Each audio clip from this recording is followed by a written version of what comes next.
stone cold top, she's a stone cold top. I'm a top, she's a top, she's a stone cold top. I'm a top, I'm a stone cold top. I know everything, I know everything. Feel top energy from you, but no one ever. I'm a stone cold top, she's a stone cold top. I'm a top, she's a top, she's a stone cold top. I'm a top, I'm a stone cold top. I know everything, I know everything. Feel top energy from you, said no one ever. I like to act confident, like I know what to say. I like to tease you, I like to play in my way. But when you say, get on the bed, I lose my cool and I get in my head. I'm a stone cold top, she's a stone cold top. I'm a top, she's a top, she's a stone cold top. I'm a top, I'm a stone cold top. I know everything, I know everything. I feel some energy from you, but no one ever. I like to act it, so sassy, but it's out of lie. Because I know deep down I'm a bottom inside. I'm a bottom inside. I'm not a furry. I'm not a furry. I'm not a furry.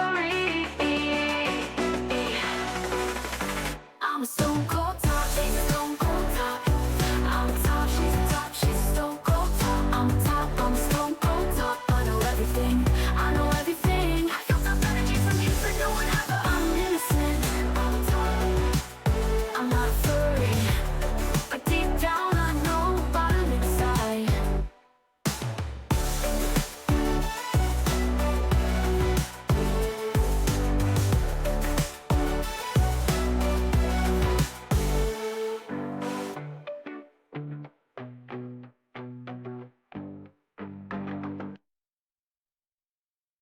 I'm a stone cold top, she's a stone cold top. I'm a top, she's a top, she's a stone cold top. I'm a top, I'm a stone cold top. I know everything, I know everything. I feel top energy from you, said no one ever. I'm a Catholic, she's a Catholic. I can never do wrong.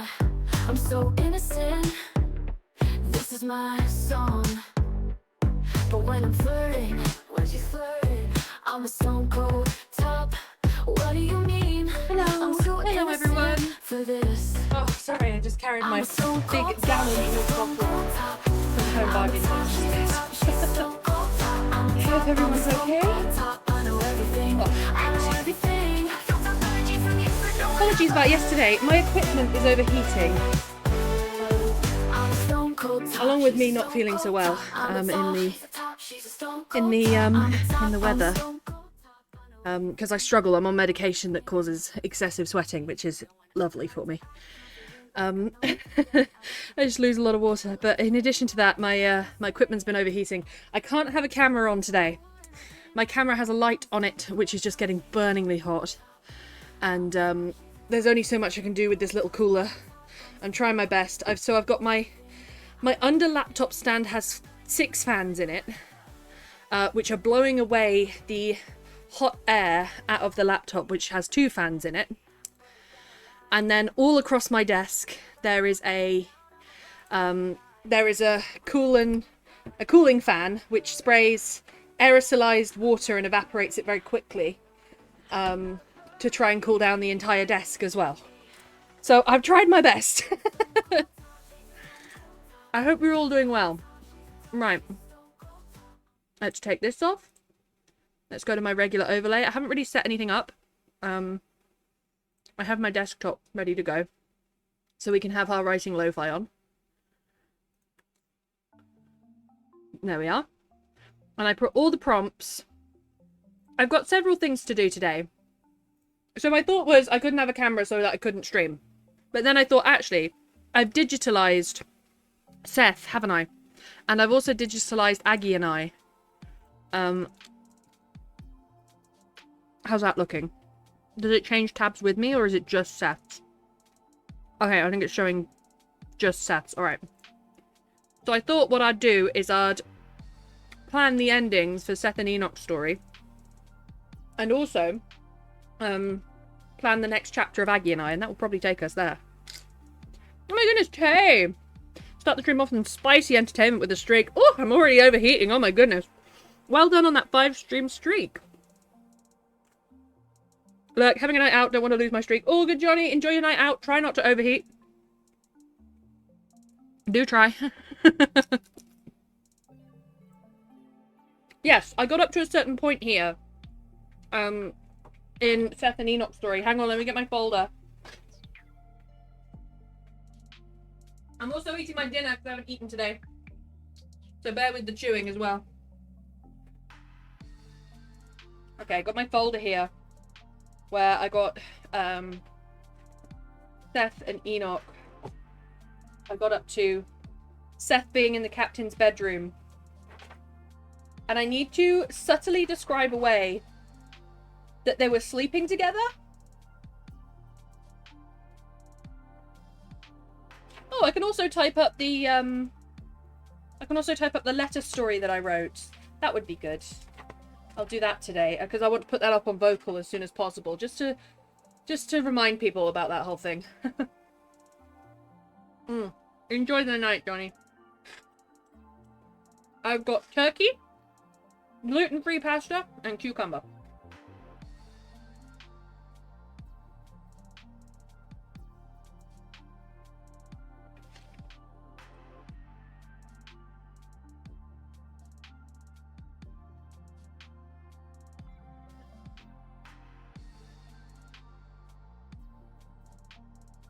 Wait, did I write this in the wrong order? Hang on, I'm looking through my notes.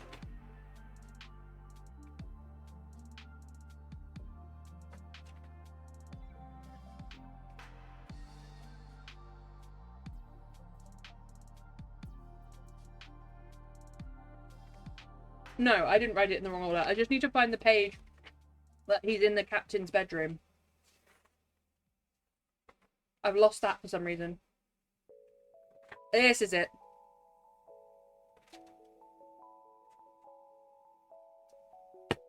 There it is.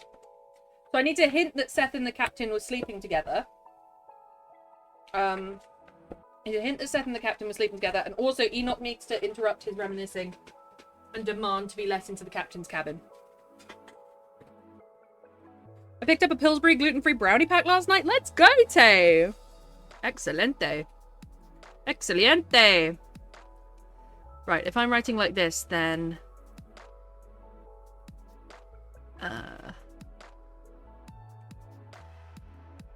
It's not a game capture, it's a window capture. Is it this window? Yeah, there we go. I can put it a little bit more central. Because I'm writing full screen. That looks good. That looks decent on stream, I think. Not too shabby, if I say so myself.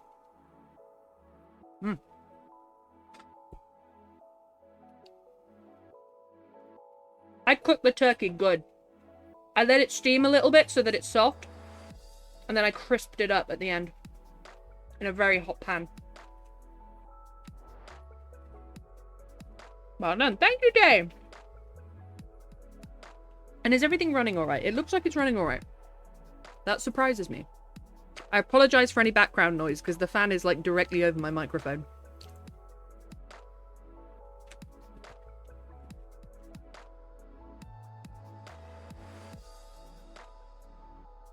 I'm in the captain's bed, holding his nightshirt.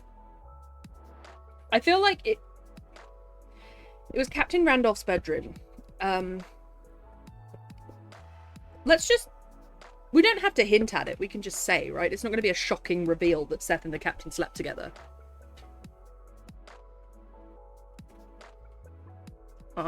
Spending the night together.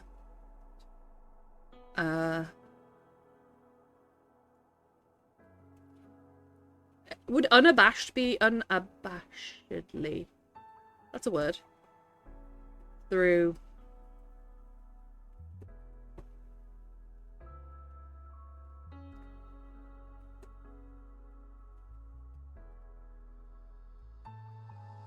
He sat on the bed, rocking. It rocked slightly on its gimbals. I had to look up what gimbals were. So a bed on gimbals is like an alternative to a hammock, where it's like, it's a little bit more high class than a hammock, and it's essentially a bed that rocks. It's like a cot. And a lot of pirates had them, and I didn't know that. Celebrate your victories, big or small, because they are yours. Thank you, Tay. You are lovely to me. I'm eating good today. I'm also just so tired because of the heat.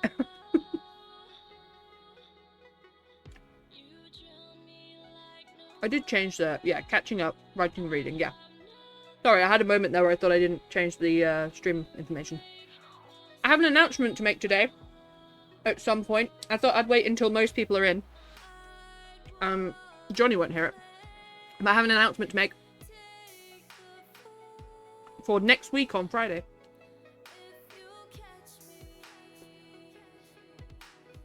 Gently he sat on the bed. It rocked slightly on its gimbals. Hang on. Gently he sat on the bed. Care to lean back as he knew it was balanced on gimbals to compensate for rough seas.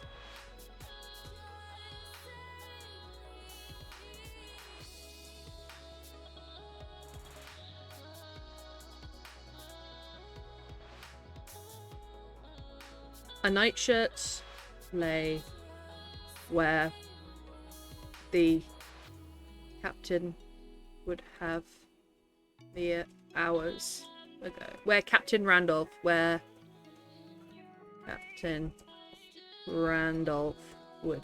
have mere hours ago.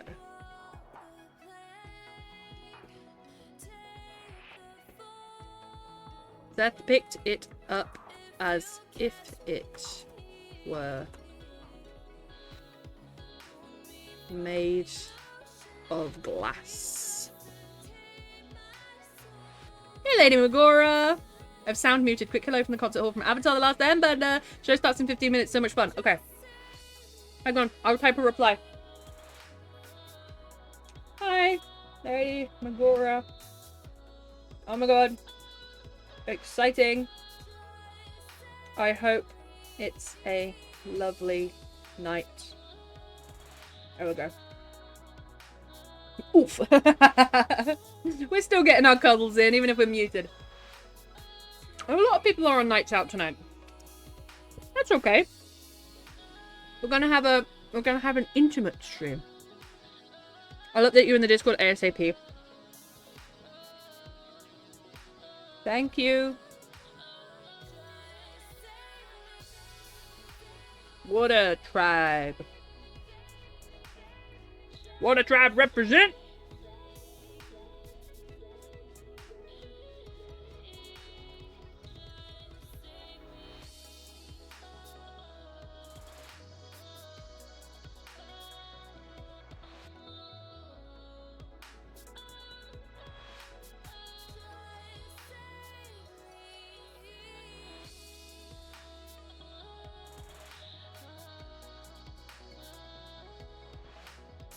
Secret tunnel through the mountain.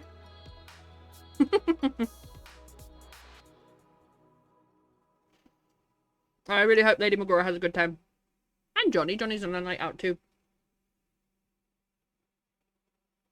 This is going to be a very chill stream then. Oh, you can't see my word count on the thing. Because this story was supposed to be a short story. And then something happened. And I'm like 2,000 words in.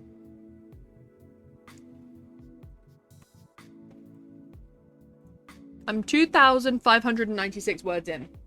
And this was supposed to be a short story. I'm thinking because I'm about halfway through, it will probably be 5,000 words.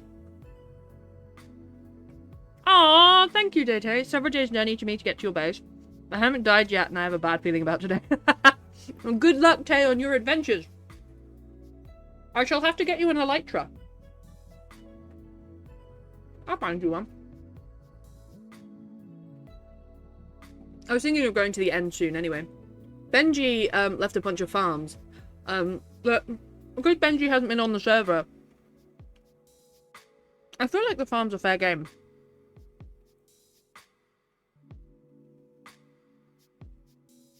I might still pay to use them, to be fair.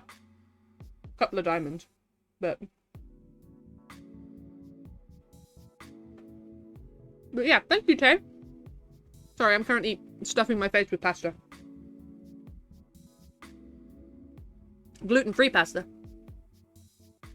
The captain sent fills his head. Semicolon. Tobacco smoke. Gunpowder. And jasmine oil.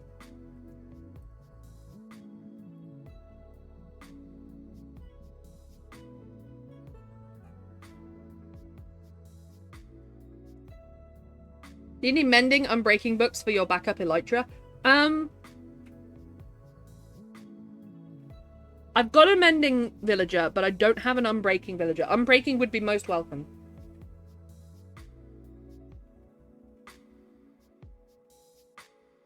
Thank you, Tay.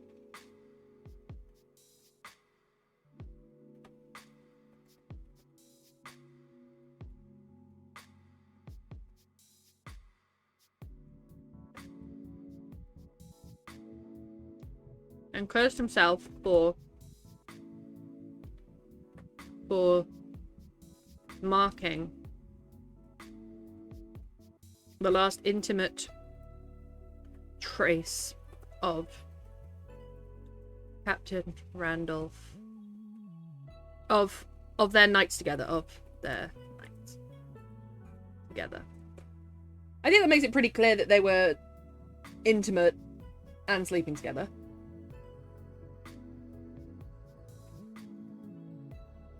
On it, just need to trade up some emeralds. All good, Tay. Thank you.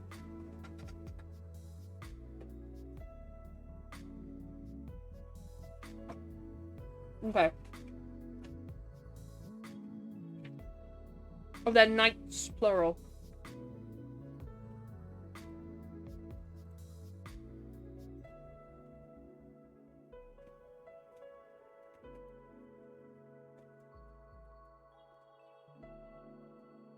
They've subbed into the shirt for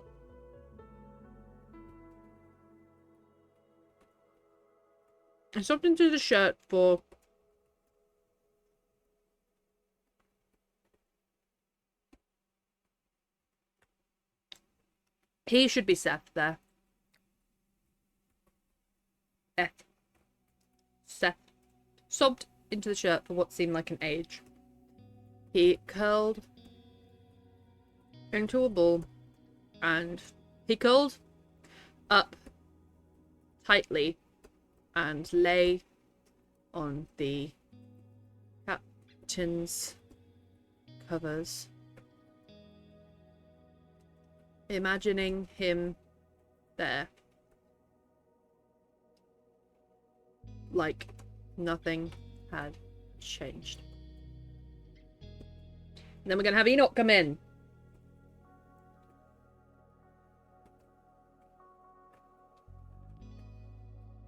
Okay.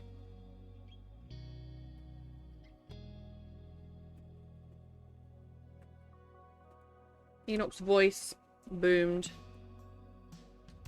through the cabin.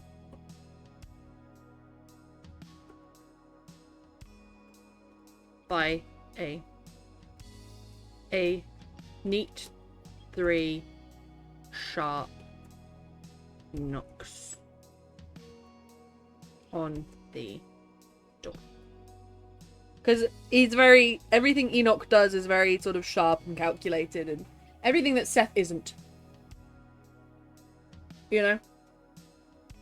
Seth is unkempt. Seth is, just doing his best. Seth is, rough and ready. Enoch is calculating. He's sharp. He does things perfectly.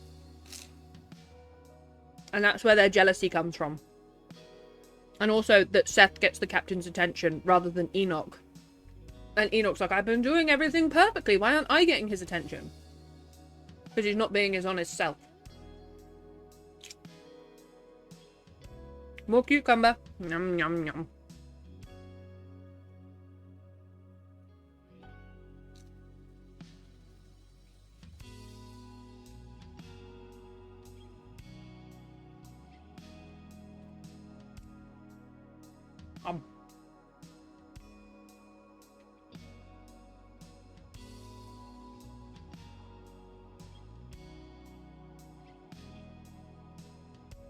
I feel like this needs to be like chapter break.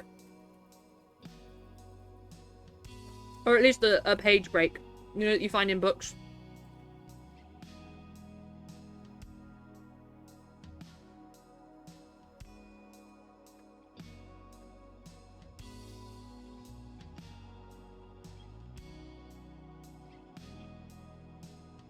Seth woke to the sound. The piercing sound. Disoriented. And slow.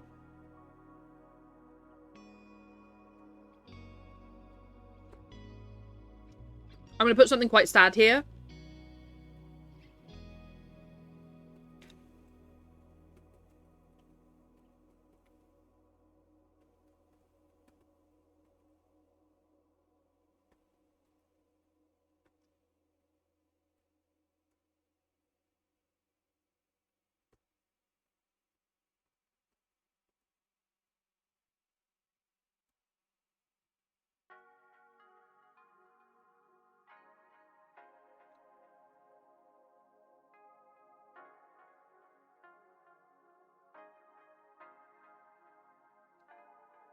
His thoughts trailed off. Right. Did Captain Randolph and I share the bed again? Share a bed again?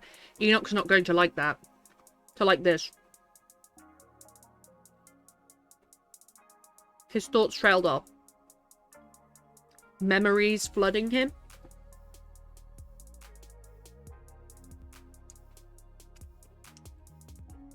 Memories from... So, I'm struggling with the time frame on this too. So they're attacked in the night. In the morning, they throw his body overboard. And then this is the afternoon, maybe. Memories from the previous night. Yeah? The previous night, I think. People are currently out shopping food. The joys, Connor. Well, enjoy getting bankrupt because food is ridiculous right now. Enjoy declaring bankruptcy. I declare bankruptcy! I am currently eating food. I have pasta, cucumber, and turkey. All low histamine and low reactivity for the gut. Hopefully it will help me.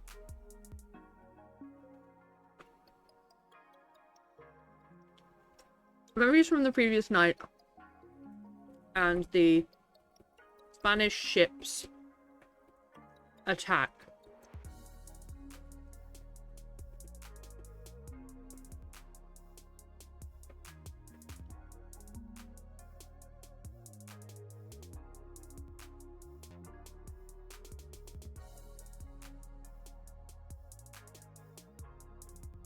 The captain was killed and named Seth. He knew Captain as he died. He was captain now.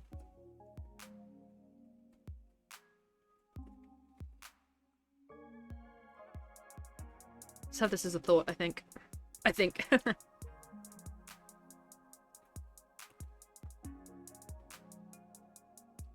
Bankrupt until Tuesday, so it's all good. What a vibe! True Channel Clever, that's all from BB finally noticing me. So, I didn't understand what you put in Discord, because I didn't really look at it. Let me have a look again. Oh, it's Ali Bromley.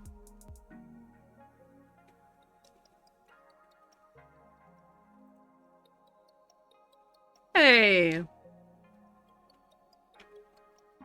Good for you, Connor. Oh, Ali won? I didn't know Ali won. I know JoJo and her girlfriend broke up. I know that much.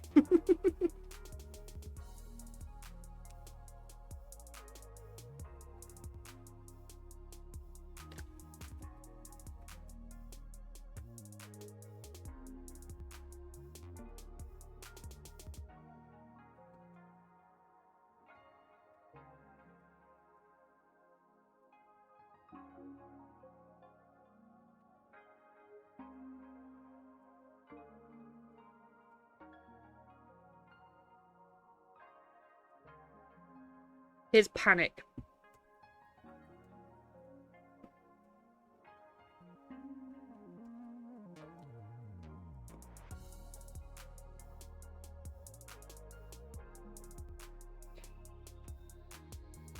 JoJo sacked her ex at the Celebrity Big Brother after party last week. What? How is any of this her ex's fault? She went on TV and she proved that lesbians can be turned, which is absolutely not fucking true.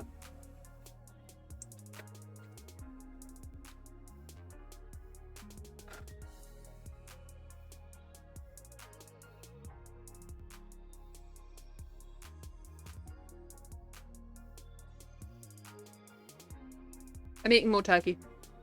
It's a bit dry.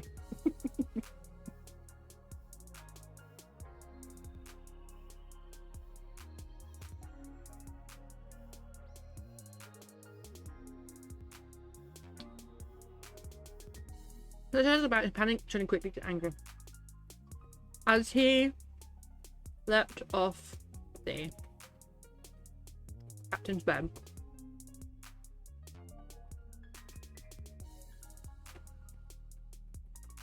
his bed now. No, that doesn't fit. As he leapt off Captain Randolph's old bed, Seth felt several muscles seize to the bone. He's post-battle. He's not going to feel great.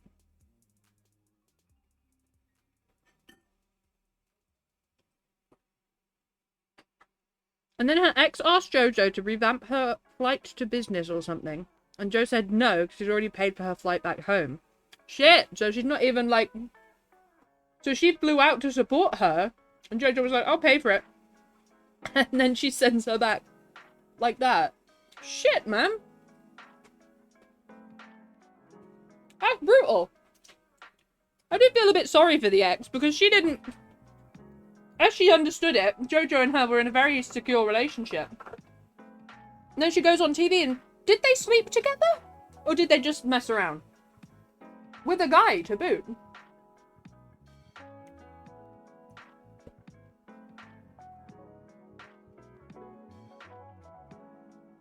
Literally, right?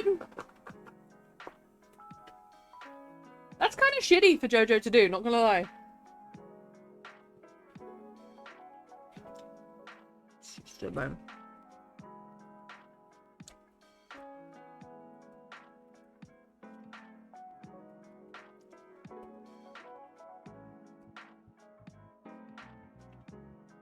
He stumbled to avoid falling over entirely.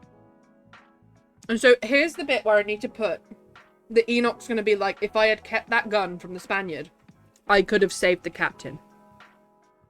Because I mustn't forget that Enoch is in love with the captain. The captain's in love with Seth. And Seth messes around with the captain. But he's not in love with him. Her name is Kath, for crying out loud. Kath and get him. Get him those DVDs.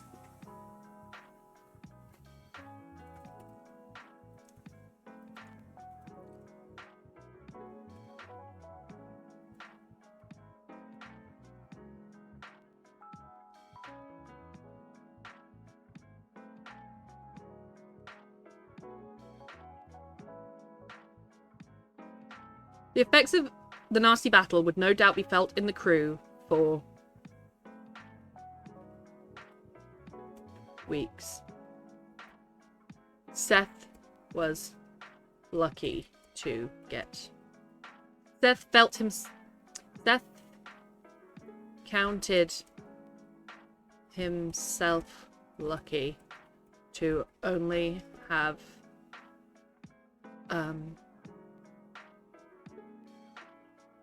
the aches of survival. The aches of survival. That seems poetic enough. I'm having a lot of protein right now. Am I going to get turkey tired? Is that a thing? When you have too much turkey, you get turkey tired.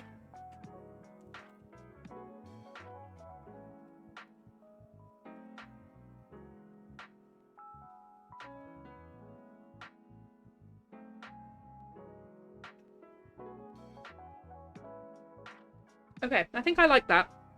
I like that sentence.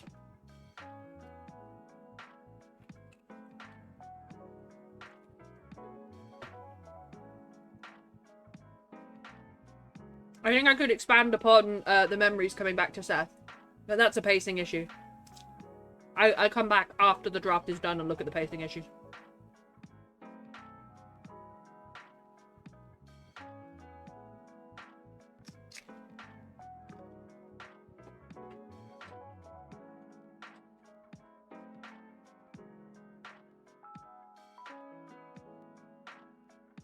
He made his way to the door, noting that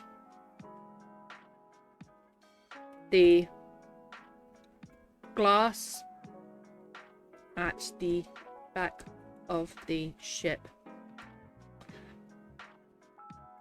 let in a small amount of light. No, I need to find a way to make it. He made his way to the door, noting that the captain's cabin was now darkened. Evening must. No. Now darkened, but not. How can I say it's dark but not pitch black? It's now darkened, but not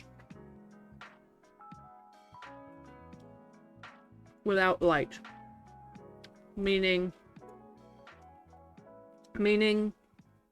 that Seth had slept through the entire day and the evening. The evening had descended. That's a difficult sentence, and I might come back and change it quite a bit. No, not nothing. Noting. I can have pillock, can't I?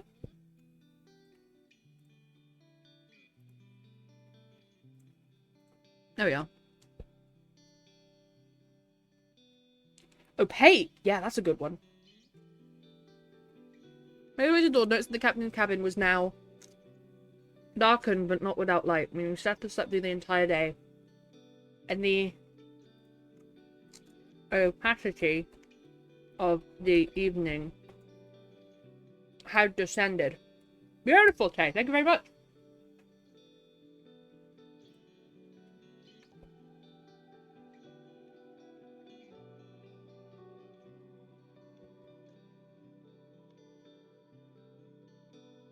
Okay, here we go. I've made this very quick in the... I have a use. You have more than one use. You have a lot of uses. I put this down as like, so they say, Enoch, yes, Captain. I did not ask for this. You had no quarrel telling the crew how Randolph named you Captain. I was trying to stabilize the ship. I had to.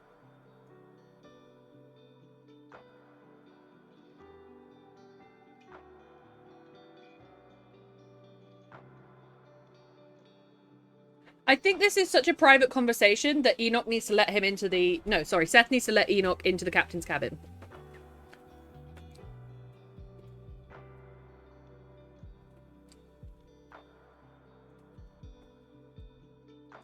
I'm going to put a little note here.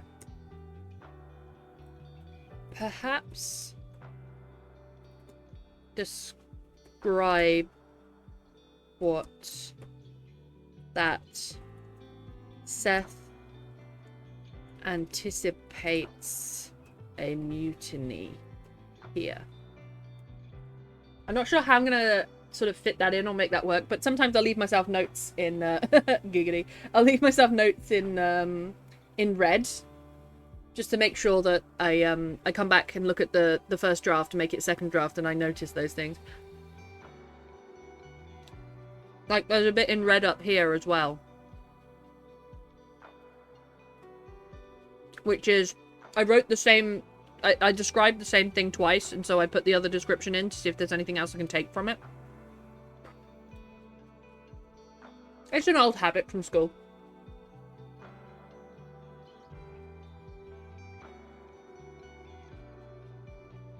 I did cook this turkey. Good. This turkey's good.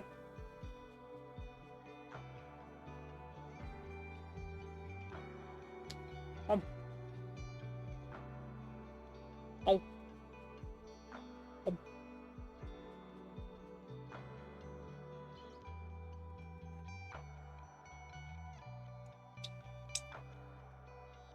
I just need to have a quick look at a group chat.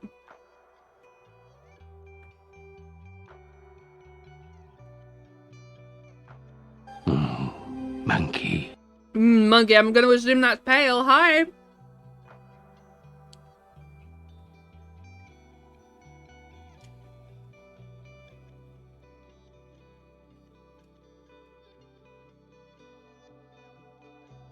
Alright, I need to tell Jinx about my my health. I must not forget to do that. Thank you so much for those biddies, Pale, and for the excellent entrance. Hello, Pale. How are you? How are you coping with the heat today? No, better than my appliances. As you can see, I don't have a camera on because my camera's overheating. I have a 6-fan laptop stand. I have a 2-fan laptop, first of all. 2-fan gaming laptop, first of all. That does very well in the heat. And underneath those fans, I have 6 fans to take away all the hot air that those 2 fans blow out. And then all across my desk, I have a very good cooling fan, which uses a bit of water, a bit of evaporated water to cool everything down. Obviously not too much because it's near electronics. And I have that all going, still overheating. My second commenter on Vocal. Let's go, Tay! I can't wait to see you on there. I'm currently working through, because Vocal went down twice, and it just so happened to be those times. I'm talking like last month. It just happened to be those times I had free to read up on people's stuff. So I have a month-long backlog to get through. I'm up to about 2 weeks ago. I'm so proud of you, Tay. Who is it? But yeah, I'm okay with the heat. I'm drinking lots of water. I'm eating lots of water-heavy food. I've got some cucumber right now. How are you doing with it? How was your day, actually, at work? I couldn't ask yesterday, Thursday. How was it? I'm warm today. Been on the back of trucks. A very sweaty day. Are you sweaty, Betty?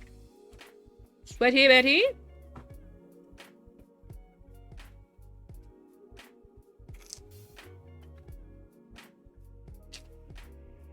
Nom, nom, nom, nom.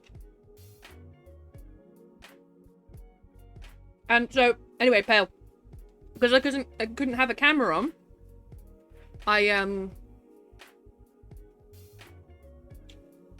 Because I couldn't have a camera on, hang on. You've got the Word. You've got the Word document. And I'm working on Seth and Enoch's story. Which I'm typing up what I have at the moment, which is not a lot, but still. We're 40 minutes into stream and I'm still typing it up. So it's more than I thought. I'm also going to be working on Aggie and I. Which I've done chapter 2 of. I'm also thinking of making Aggie and I feel like it lends itself to being a long-form story rather than a short-form story. And I'm wondering whether I should make it into a bit of a long story. Not sure how many words, but if it does end up going that way, might end up publishing it as a book. To be Betty Swallow. Pale. I'm stealing that. And I have an announcement to make today at some point. I was going to wait till everyone was here, but Magora's on her concert, and Johnny's on a night out, and Connor's out shopping for groceries. So everyone's busy, so I might just announce it in Discord. I'd announce it here around Discord. It's an announcement! The announcement is essentially I'm becoming a sellout. Announcement! 220 stream streak. Oh my goodness, it lives! I love that it lives. Thank you, Pale. 220 is some serious dedication.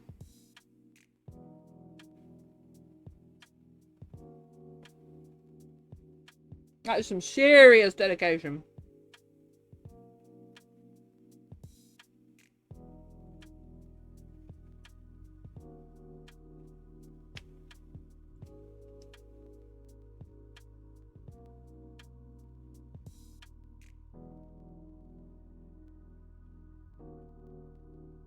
Alright, how are we doing? Perhaps describe that Seth anticipates a mutiny here. Yeah. I want Seth to wake up and just think, Enoch's on the other side of this door. He doesn't like me. He doesn't like the fact that I've been named captain. What if it's not just Enoch on the other side of this door? Dedicated to the cutest stream on Twitter. Hey, yo! You gonna make me blush? And I can't blush. I don't have the heat in my body. I do have the heat in my body. It's too much. I'm kind of impressed about how things are running, though. When I go to my monitor, I'm pretty good. Both fans are running very well. I'm at a GPU temperature of 62. A CPU temperature of 93. I'll make sure things just don't get too high, you know what I mean?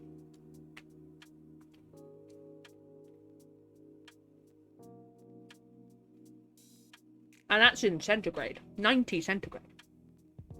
I'm soaking a flannel in cold water and then putting it on the back of my neck. What a vibe, though, Pale. I might do that. I might steal that idea. I might steal that idea.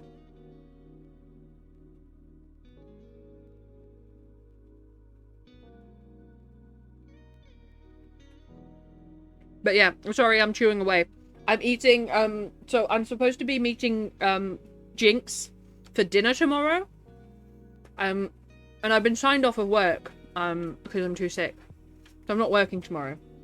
So I was gonna go for a dinner at Jinx's. Pretty quick, a couple of hours. But, my stomach has not been great. And I don't want to go to Jinx's, who cooks amazing food. And throw up. Because that's what I've been doing to all of my food.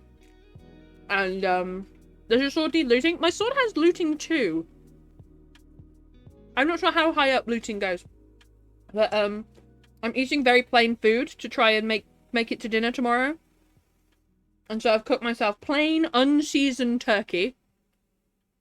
With plain, unseasoned, gluten-free rice. Not rice, pasta. And a bunch of cucumber. And I'm just eating it very slowly. So I'm going to be chewing probably all stream. I apologize. Enjoy the ASMR. Nom, nom, nom, nom, nom, nom. Looting 3 is the max. Okay. So looting 2 is not bad.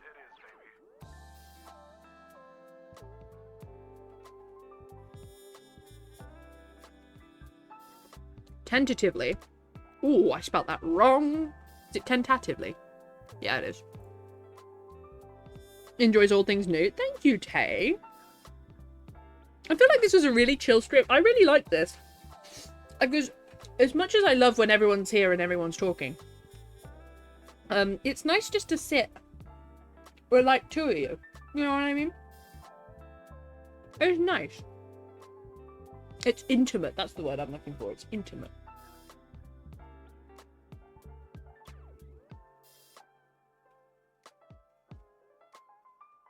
I need to put my cooling fan on something.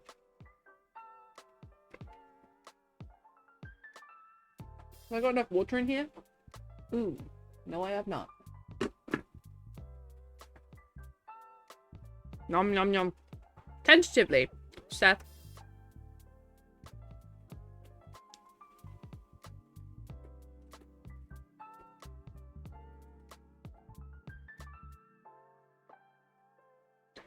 I can put doorknob right without it being wrong. Turn the brass doorknob. Turn the heavy brass doorknob. I've already got the sentence, Seth thumbed the captain's ring, so I feel like I can't get any worse. Drink! I'm drinking! I'm doing it! I'm doing it! I'm doing it!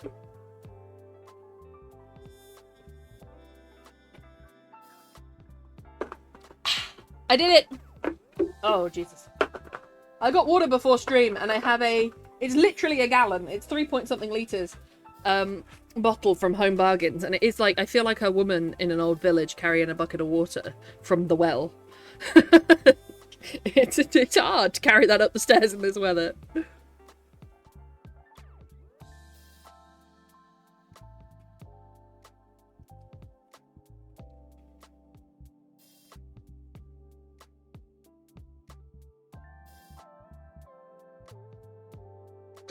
Bring your student to the cabin and opened the door enough to peer through.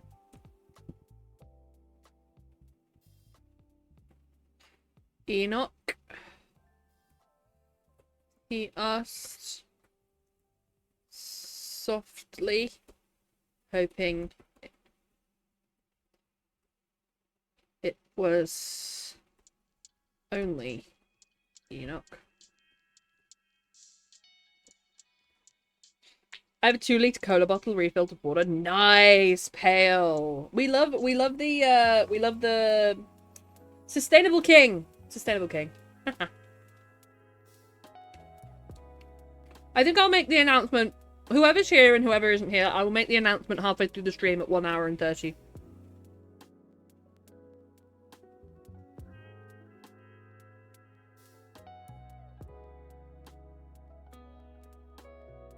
Recycling for the win! I used to get one of those big bottles of water. It's all I can drink now. For work.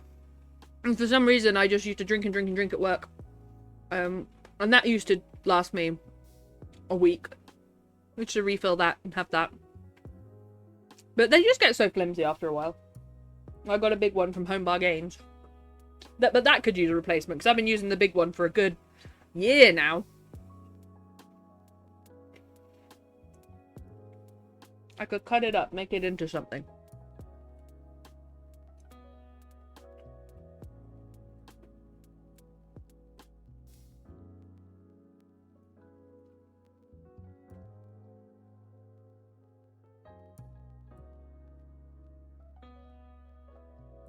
Is that not the button you press to make that? No, it is not. Yes, Captain. Enoch spat.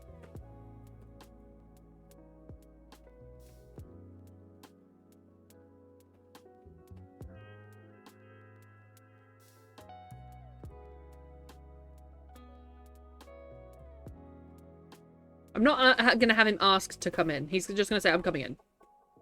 He's Enoch. He's just, I'm coming in. And that's what's gonna happen. Enoch's at top.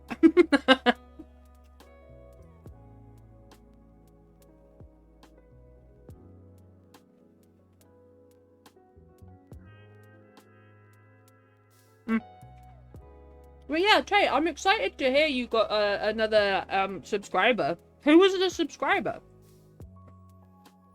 I know quite a few people on Vocal.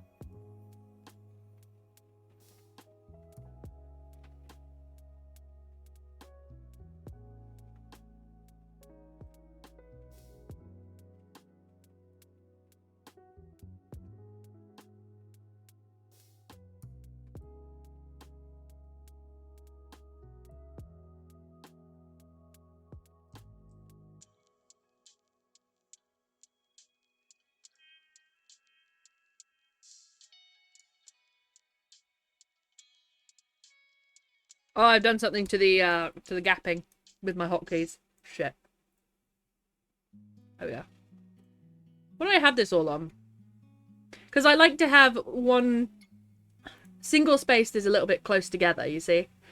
I like to have it on 1.5 is what you write uni assignments in. 1.15 is pretty nice for the eyes. Ah, that's good. Well, Seth could argue otherwise. Enoch had shoved his way through the meager gap in the door and shut it firmly behind him with a dull thud.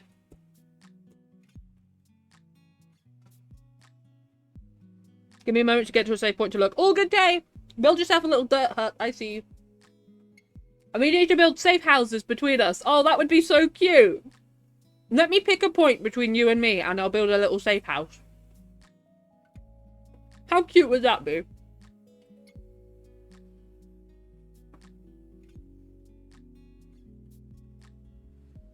Build a tiny little, like, I don't know, hut. So for this short story, which I thought couple hundred words, we are at 2,917. Do I care about this story far too much? Maybe. Do I care about the characters as if they're my own brothers? Also maybe. Maybe. Mayhaps. The halfway lodge and comfort. Yeah! And it's full of like food. And it's got like little amenities and like maybe an armor refill and like, how cute would that be? And a little sauna.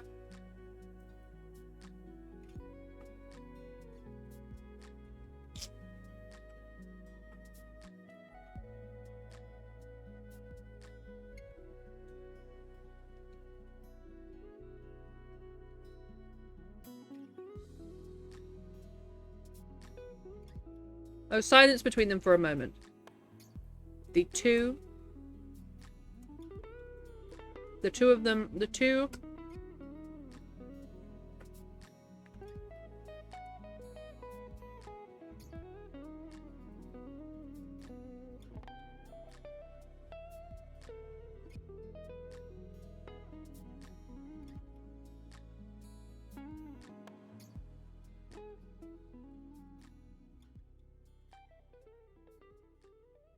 Seth was devastated.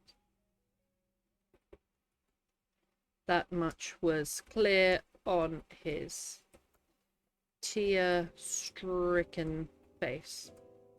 Enoch, however, was furious. Auto farms for food, iron, wool, beds for sleeping, and the whole area spawn-proof. Right, Pale? How cute would that be?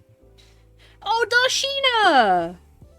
Who seems to write dark literature. Yeah, Darshina is, she frequents my page. She's part of, like, the sort of vocal network that I'm a part of. She probably saw your comment, on mine, and then went to visit your page. She loves making connections. She loves commenting on things. She's super nice. She doesn't publish a lot, but she reads a lot. And what she does publish is really good quality.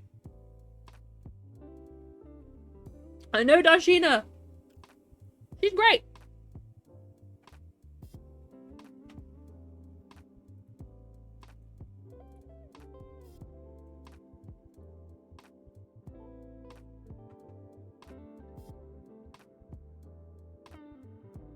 Okay.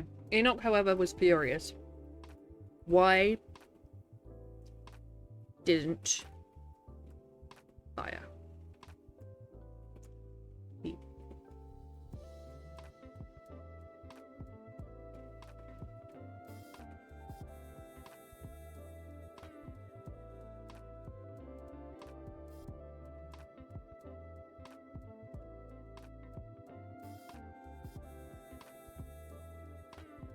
She seems lovely. Protected in her... That was protected in the work I read. I haven't commented on it yet, so I give you the full attention. Yeah. She is lovely. She'll publish something like once every 2 months. But she's reading everything. Traveling now is focused on survival. All good, Tay. You survive. You survived the spooky scaries. I've come to the end of my pile of, cucumber. Aw.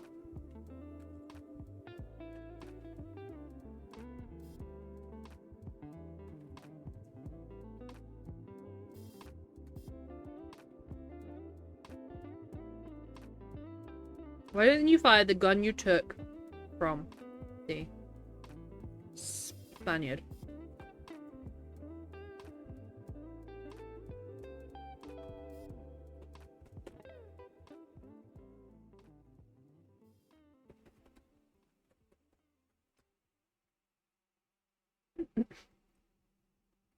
So it felt as if a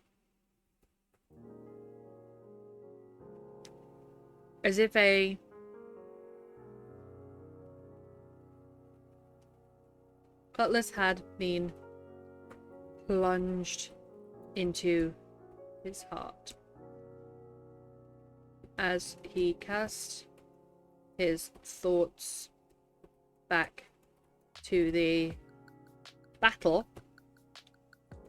He remembered having a clear line of sight to the captain and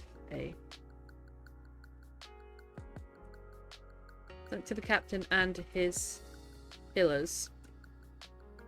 Having a clear line of sight for the captain and his pillars and a loaded pistol in its hand. Hi Black Iris, how are you? How's your day going? What is all the prompts? So, it's any prompt you like. So we've done all the prompts before. We usually do it at the end of the month. So I have a backlog of prompts that we can use. But what all the prompts means is personal projects. I am working on the very first prompt we ever did because it's a story that I've never finished. Basically, you can do as you please. Whether you take a prompt from the past, or whether you make up a whole new one, or you just do a personal project, it's completely up to you. And my day is going alright. Thank you for asking, Black Iris. Yeah, I've had a pretty chill day. Not in heat-wise, it's really hot in the UK right now. I've been trying to keep cool. I hung out with Cosmo, I cooked myself some dinner. Pretty standard day. I've been signed off of work, so I have a bit of free time to just chill out and try and make myself a bit better. At the moment, I'm trying to settle my stomach because I've agreed to go to dinner at Jinx's place, and my stomach is really not well, and I don't want to go over there. And he cooks me something really nice, and I just throw it up. That would not be ideal. So I'm trying to settle it with very plain food that I'm eating very slowly. So I've been snacking all the way through stream. How about you? How's your day been, Black Iris?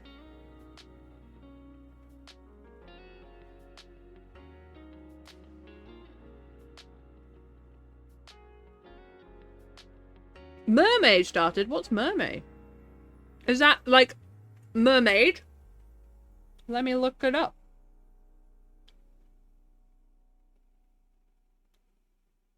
Oh, brilliant! Mermaid is a month-long celebration of creativity, community, and above all, mermaids. How gorgeous is that? What do you do for mermaid, Black Iris? Who goes swimming?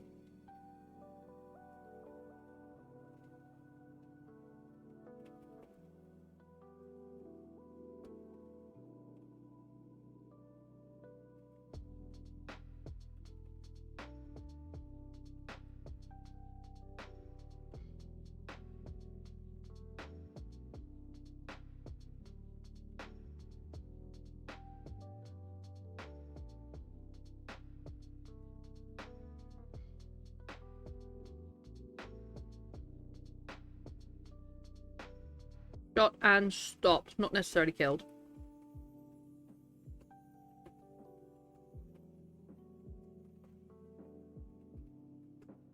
I feel like this needs to come later. This fully confrontation needs to come later. 2 unbreakings! 1 for your bow, 1 for your elytra. Sharpness 5, looting 3, infinity and power 4 for your bow, 2 efficiency 5s, plus a silk touch and a fortune 3 for your picks. Holy moly, Tay! Thank you so much! Take whatever you want in repayment. What would you like? What do you need? Yeah, on a pirate ship, this one. A feast, a deep-sea creature, fawn, fireworks, flares, forest, howl in the night, market, old friends, rabbit in a wolf's den, snake, storm, the former champion, water. Pale, you have a whole backlog of them. I've got them written somewhere. Like Inktober, but mermaid drawing every day for May. I want to draw something. Oh, Black Iris, look at you go. I feel like this is probably an idea that's been done before, but have you ever thought of like a mermaid at that, like modeled off of different fish? Like, I don't know how to explain it, but like a mermaid with smooth grey skin because they're a shark mermaid, or a like a rainbow trout mermaid that's really colourful. Mermaids playing volleyball. Doing things, going about their day.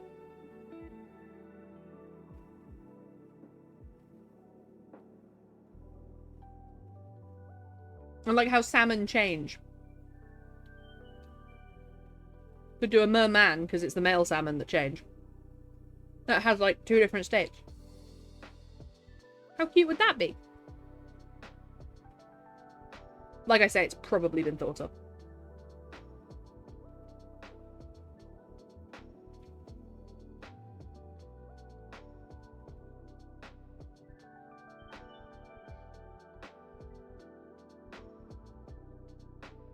I'm not sure if I just heard a suspicious noise downstairs, but it sounds like Cosmo. Hang on.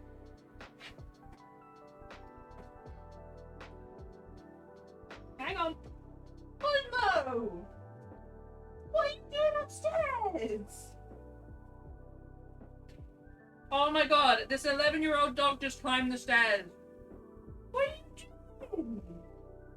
Buddy, you can't be upstairs, you're gonna fall. You can't be upstairs, you're gonna fall. I know. What? What?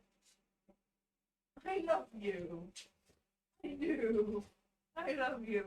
Okay, hang on. Wait there, Cosmo. Hang on. Wait. Cozy boy. Draw something too creative. I'll be happy if I do 4 days this month. Definitely not doing all month. That's fair. Do a pace that you're comfortable with.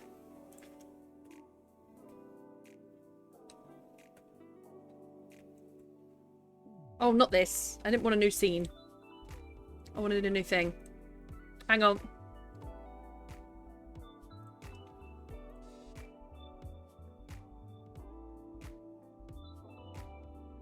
Need text. There we go.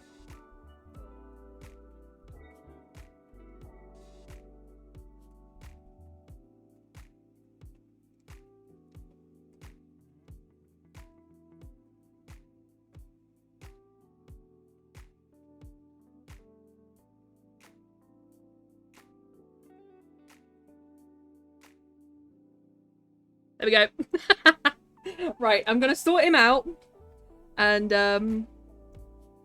yeah, nothing. You've been so kind to me, welcomed me into the community, it allowed me on the server, put up my shenanigans without blinking an eye.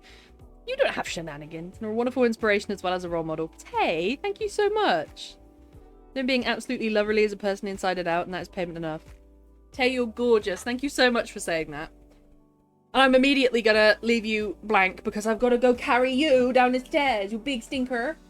You will stay there. Stay there. Stay there. I don't want you coming in because I remember dropping some medication on the floor and you will eat it. Wait. Alright, let me walk him downstairs. Or carry him, probably. I'll probably end up carrying him. See you in a bit.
we made it down the stairs, but he slipped several times, and I caught him several times. And I'm just going to make sure he's all settled downstairs and all the doors are shut. So see you in a bit. Sorry about the break.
Hello, I am back.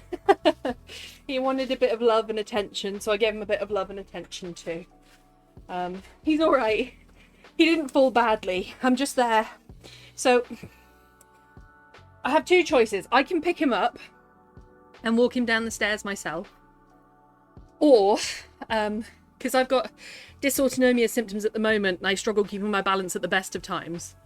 And it would be worse than him falling down the stairs to fall down the stairs from my height. I'm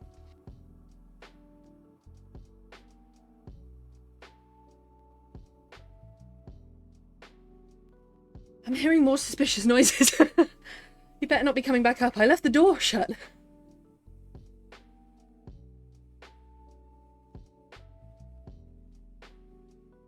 Oh no, somebody just came home. Lovely. So he can get the love and attention from them. But I walk him down because he can make his way up, he can make his way down. But because he's front heavy, as all dogs are, I keep my hand on his chest. So if you imagine me walking crouched downstairs with my hand on his chest as he walks down the stairs, and he slipped into my hand several times. So I took his weight on his chest. And yeah, it's he's sweet. He's just 11. He's not built for the stairs. Give you love and attention too. Yes, please, Bale. But yeah, he was all bounded around, and I gave him some of my turkey, and yeah, good interaction. But stay off the stairs, man. Don't do it to yourself.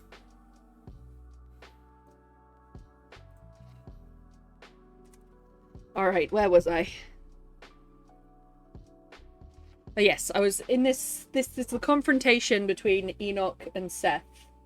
I've also, and you guys don't need to know this, but because I don't have a camera on, I've taken my shirt off. I'm just in a sports bra right now.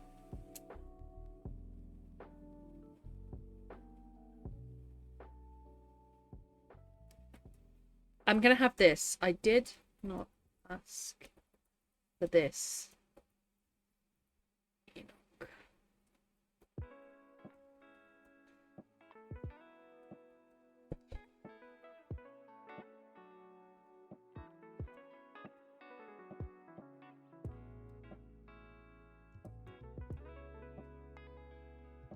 Me all over your chest.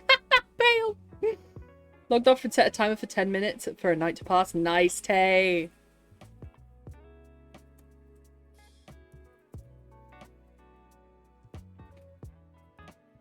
Truly, he did not want to be captain. He wanted to follow Captain Randolph till his own luck ran out.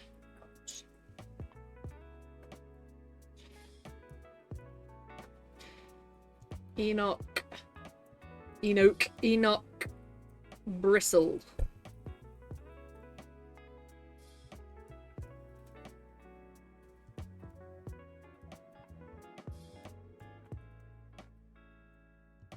Enoch bristled and puffed up his chest. Enoch's pigeon, apparently. If the camera is on, it only shows your hands. This is true.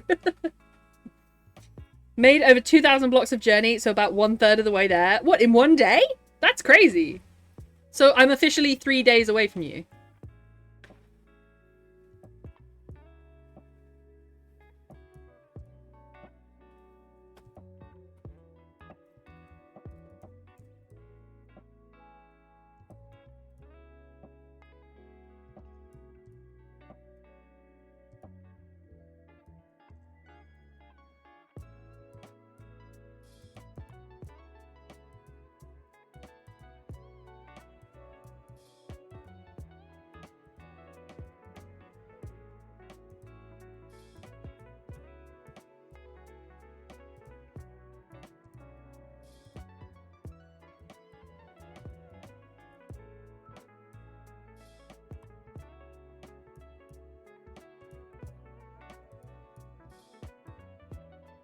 If I'm efficient in traveling, yes, roundabouts. Less if I travel at night.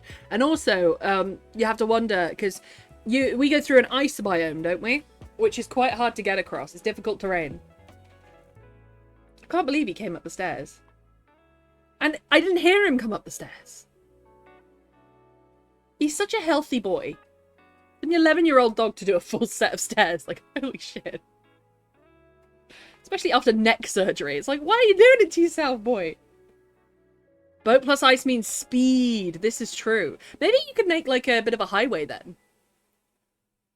You can make a bit of a highway using the natural ice of the ice biome. And also collect some ice and go through it. You know what I mean? Ice highway. Again, probably been thought of by every other Minecraft player, but here we are. I was trying to stabilize the ship. Enoch.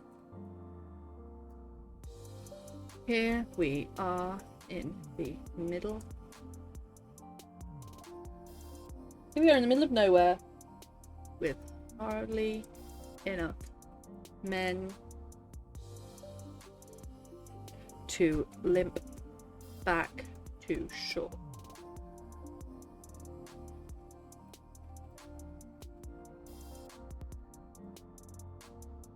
Enough men to limp back to shore, and you disappeared. Here we are in the middle of nowhere with hardly enough men to limp back to shore, and you disappeared. Hell, we don't even have enough food for the prisoners to survive.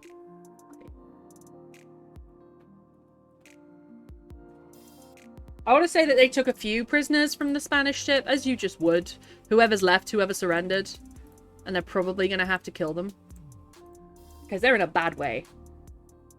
That through the nether is 1/8 of the distance. Wait, so if you did an ice highway with a boat in the nether, in the flat of the nether, you could travel anywhere.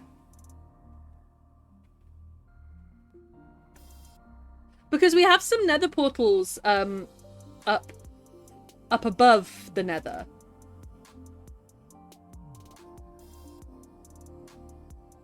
That's quite a normal thing on servers, Note. Of course it is. You see how much Minecraft I play.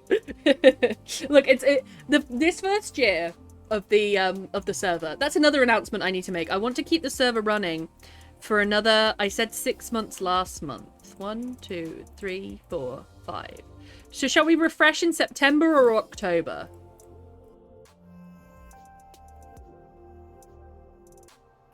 I'm gonna burst our bubble. Prisoners, random, so that... Prisoners equals random, so that would be a hard choice. Yeah, exactly. Exactly.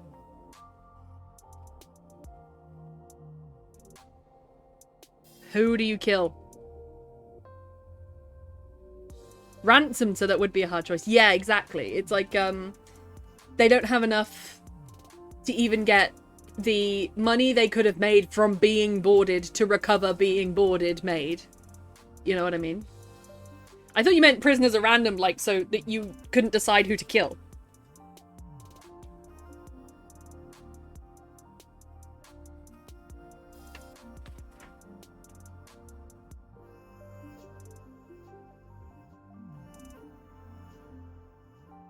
Actually, this feels out of place. And you disappeared. He... Seth.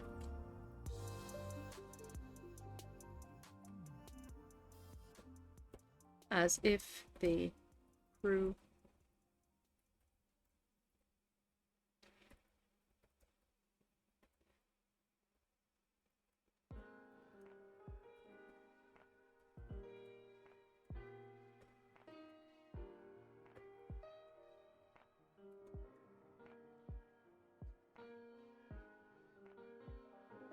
As if the crew themselves might hear through the splinters of the Jayana, right?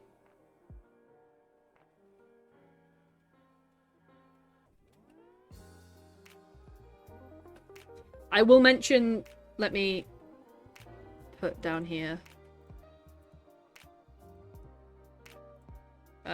Wrong color. I don't want maroon.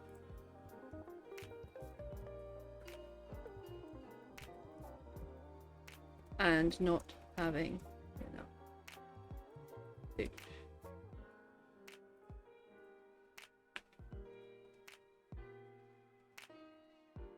This cooling fan is doing a good job. Also, the fact that the sun has mostly gone down now. There's a bit left. There's a sliver of sun. Means it's going to get nice and cool in here soon, which I'm going to love. I've been opening the windows that I have in my bedroom. I've been opening them really wide from midnight until I wake up, usually about 6. I usually have a break in my sleep about 6, and then I'll shut them again. And that is great. That makes your room like a cool box, and you can usually get away with it for the morning, but then the afternoon, it all heats up again. What about soul sand? What about soul speed?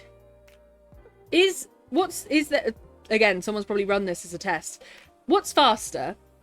Ice and a boat, or boots with soul speed and soul sand?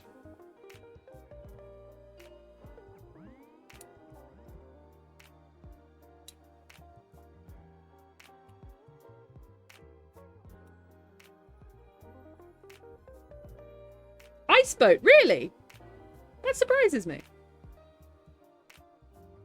Ice boat, ice boat. Because I have a bunch of ice. I will still be using some of it because my farms aren't done in the hole. But I have a bunch of it left over from doing the hole. So maybe I'll make a little highway. Because I should have a nether portal, really. Ice boat, but soul speed is more controllable. Right, so with the ice boat, you really want a straight line. You're doing the lion's share of running in one direction. And if you want to change by 90 degrees, then that's fine.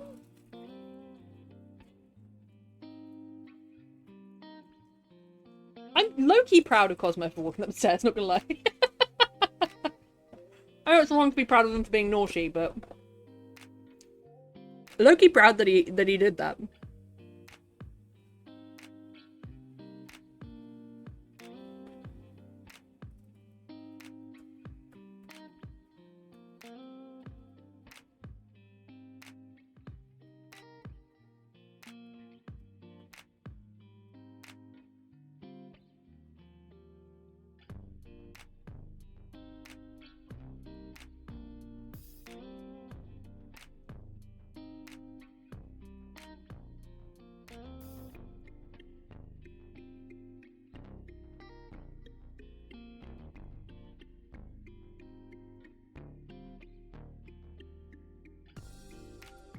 I like this. I had to Enoch bellowed back. Randolph, he wasn't just my captain, he was my mentor.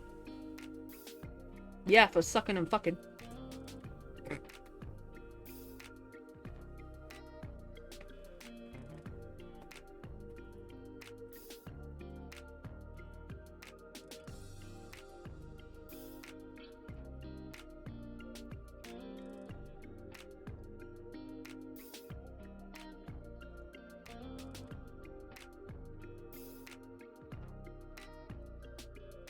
I might change it so that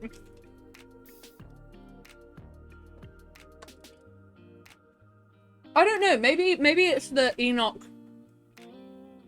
has been honest with the captain about his feelings and maybe kissed him. I don't feel like they slept together. I feel like Enoch is really hung up on certain things. And not being exclusive is one of them. Exactly, Bale.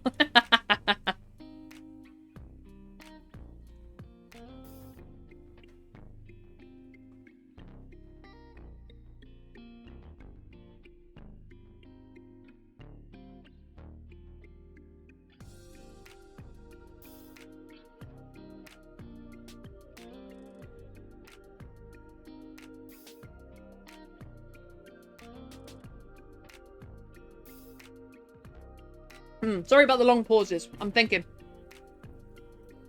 No, the top brass on the ship shouldn't be fraternizing with each other. He would have kept it secret. Oh, you think for propriety? Ooh, yes. That's a good one. Because Enoch is so particular and so so well put together that he would consider that. He would think, what about the ship? Ooh, that's pale.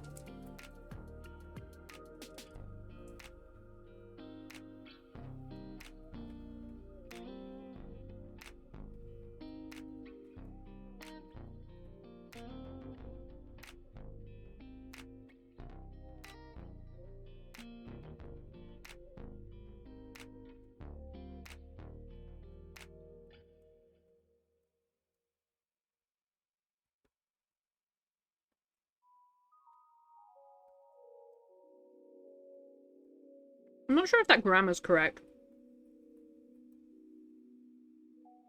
To say Seth raised his voice in turn, full stop, and then do a new thing of dialogue from Seth without a paragraph break. I think it's okay.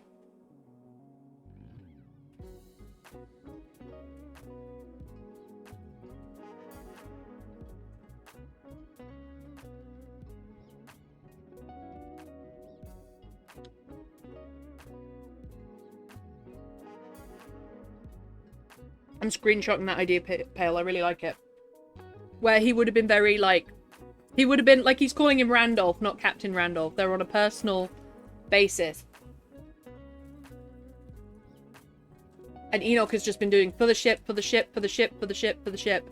And then he realizes when Randolph dies and leaves it to Seth that there's something more important there than just for the ship. I like that.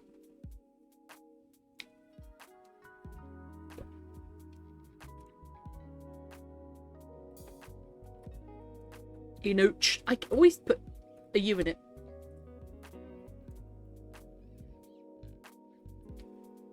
Accusatory? Enoch asks, comma, accusatory.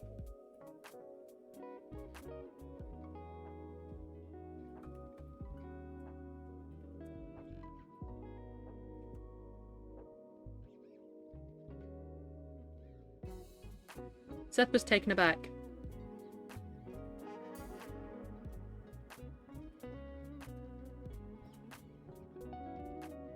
Baby, dinner is ready. All good, Pale. Yum, yum, yum, yum, yum. Eat that din din. I hope it's good. I hope it has high water content.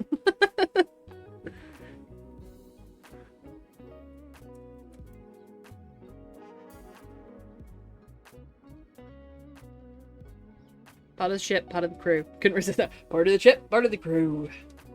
I always loved, there's a certain part in Davy Jones's ship. I can't remember what character it is, but there's this guy like asleep on the side and his face is pressed into a surface and he gets up and like his face stays on the surface. And I don't know why, but I always found it really satisfying.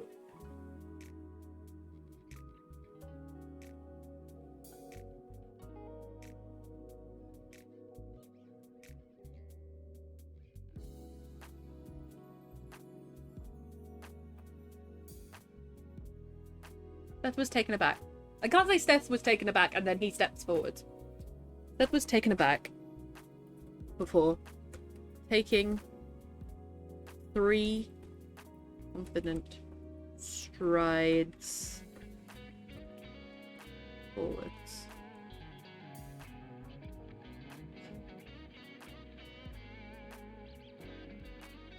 Ending a head's breadth. How would I say that?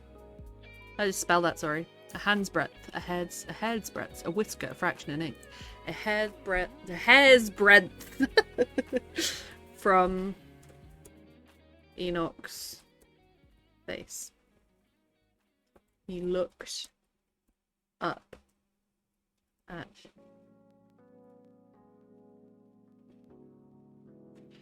at the man who used to be his master, now his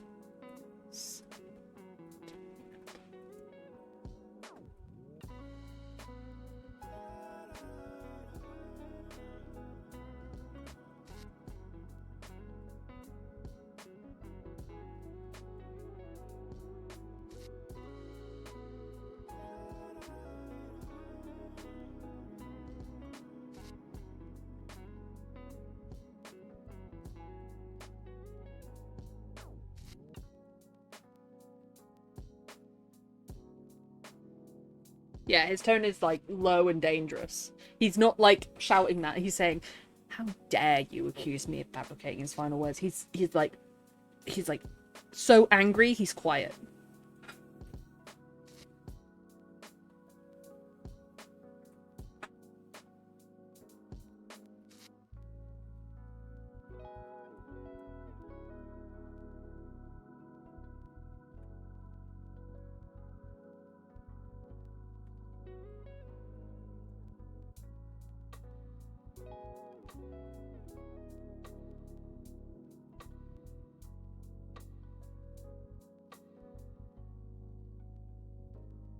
Back with Noms. What you got? What you got?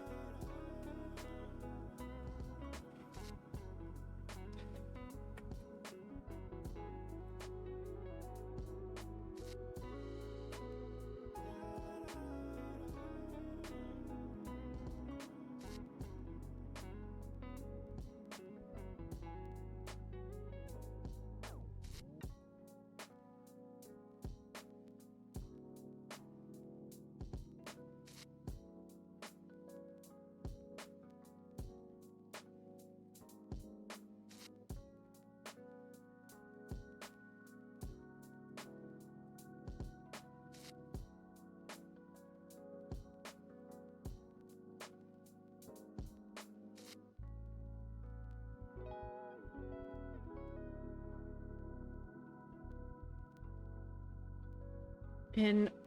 How'd you say something when you're like, you're in disbelief but after the fact? Like, why didn't you do that?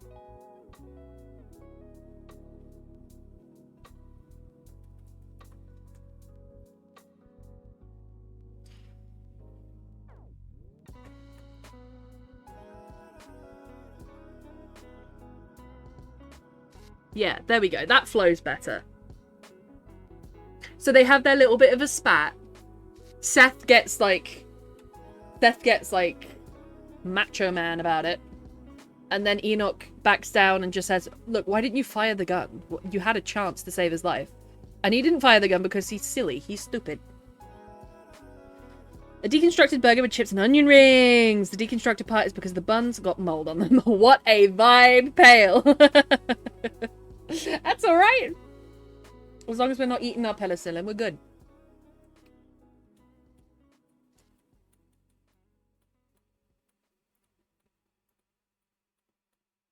How are we doing for time here? Oh, we're an hour and 30 in. Lovely. That's a pretty good point, because I've reached the end of my notes. My notes that you can't see. But you might be able to hear. I've reached the end of my notes, so right now, I'm freeform! And because I've digitized this, I can chuck away all the note pages. And I have many on this story, because I've done 3 sessions of this. 1 session off stream. No, 2 sessions off stream. 3 sessions on stream. And, yeah, no, this counts as the 3rd, so yeah, 3. On this story, that was supposed to be a short story. That was the very first prompt. That I just can't seem to let go.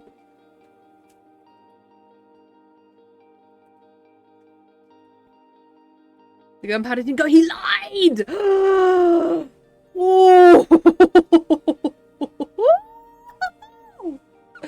Pale, you are a master of drama. What the heck?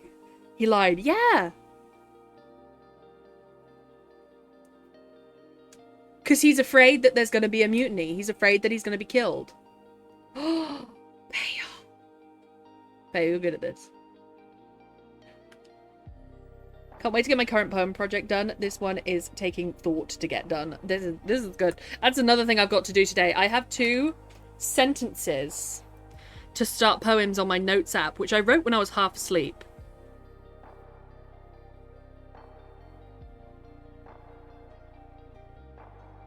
And I need to write the poems for those.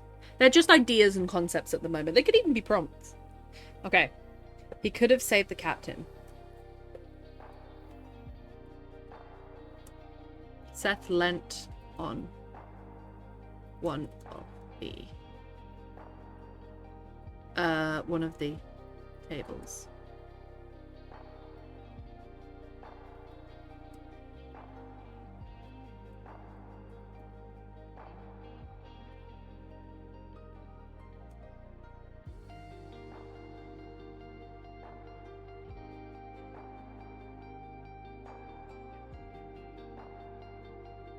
And because Enoch will know that's a lie because he checks the gun. But Seth is not that observant. He wouldn't have known that Enoch would have checked the gun. It's harder to let go than tides of the ocean. Lying to himself too. It couldn't have been cowardice. Couldn't have been him pausing, hesitating, wasting the precious moments he had to save the captain. Yeah, exactly. Enoch checked the gun prior. But that's something I can write out or write in. Maybe he knows that Seth is lying. And the reason he doesn't cause a mutiny against Seth is because Seth lies. Or something like that. He doesn't see Seth as a threat anymore. He sees Seth as somebody who's actually been saddled with something that he's not ready for. Enoch is a good boy. He is a good boy. Enoch is a good boy. He's a good boy. He's straight laces. He's a good boy. He's polished boots.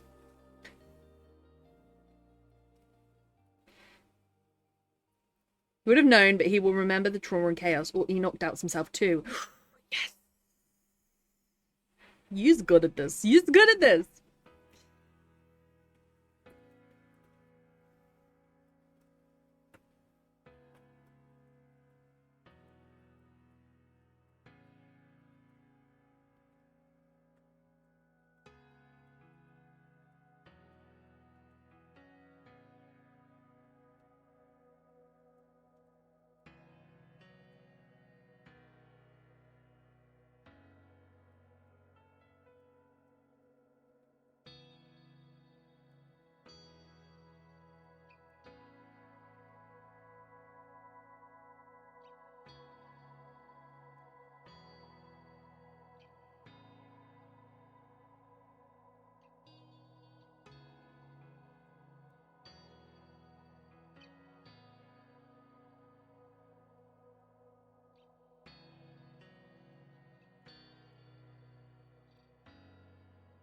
might detail his boots there.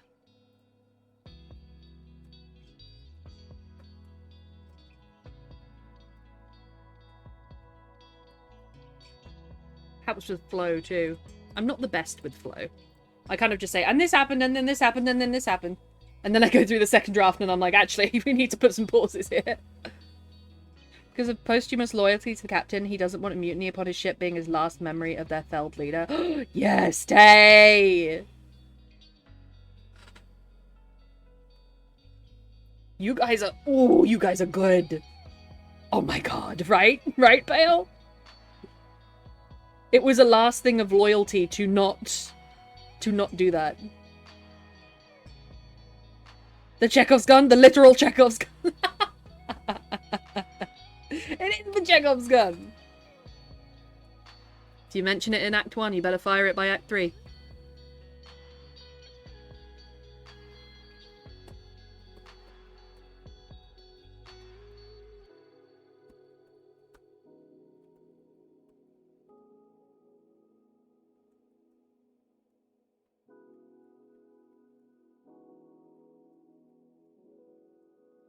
With your new duties, Captain.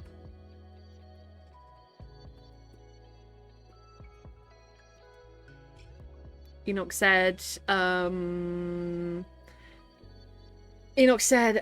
something's like, not officially, you wouldn't say officially, you'd say like, we're just crowdsourcing. Well, thank you. Thank you. Still loaded, it still hasn't been fired. Enoch uses it on Seth in Act 3 as part of the mutiny, a trial by powder. That's so good!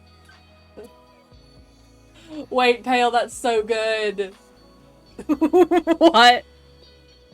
That's so spicy!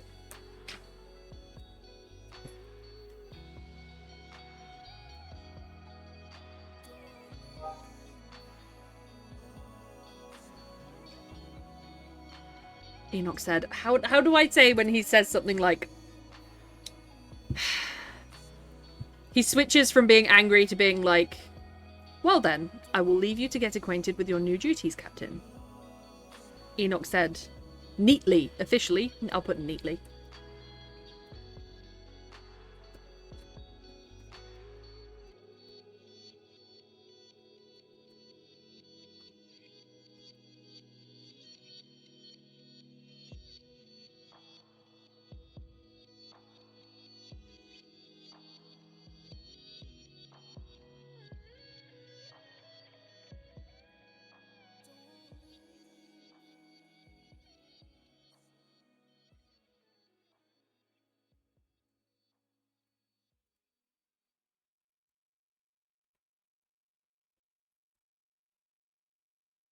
Let God sort him out. That's so spicy though, because it's like, no, that does explore the darker side of Enoch, actually. I kind of like that idea, not gonna lie. That he wouldn't be so messy as to cause a mutiny with the entire crew. He would never be so messy. That would be wasteful, and he's not wasteful. He would instead steal the gun from Seth and challenge him with it. Right?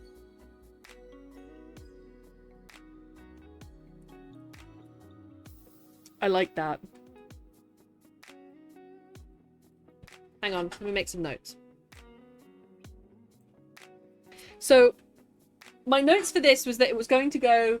So we've had several flashbacks, and then there's going to be a flashback to a party, sort of, with Seth, Enoch, and the captain. And it's going to explore the captain's promiscuity, Seth's flippancy with duty, and Enoch's resentment towards Seth. But it's resentments towards the captain via Seth. He's sort of looking at the captain and thinking, I could keep him on track if it weren't for Seth distracting him. Like, he's putting all the blame on Seth. So I was going to explore their relationship a bit in a flashback. And then flash forward to that night. Enoch and Seth fight. And Enoch grabs the gun and points it at Seth, saying that if he had really tried to save the captain, then the gun wouldn't fire. Packing with this gun. I have not changed this powder, nor the flint, nor the shot. The gun in exactly the same condition as you held it.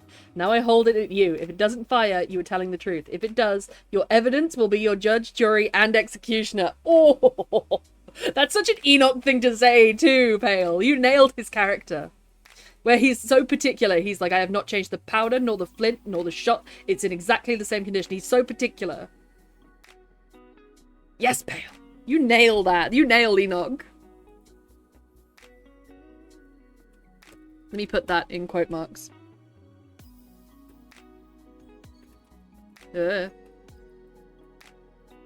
Actually, hang on. Docs, chat.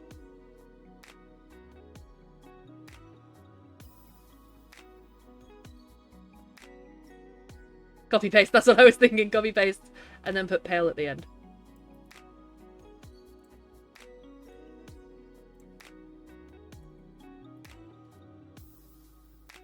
There we go. Beautiful. Let me stick it in Discord for you. Thank you, Pale. But I've got the doc of chat up on OBS, which I forgot I could do for a while. Not gonna lie. And then what's the resolution here?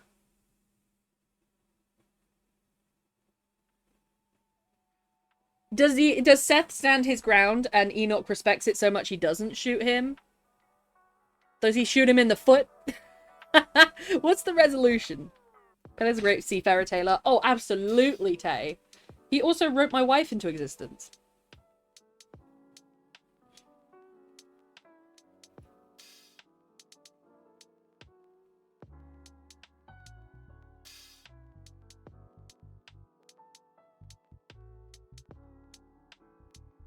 There are several endings that I'm seeing. I'm seeing Seth break down. And Enoch being like, calm down. I checked the gun. I knew it was loaded correctly. Like I'm gonna get the captain's floor messy with your blood. Stand up. Stop blubbering. Enoch pulls the trigger. End story. Yep, that's another one. Okay, possible endings. We've got to choose possible endings. Enoch shoots Seth and claims it as suicide, taking over the ship successfully and running it as efficiently as he always dreamed.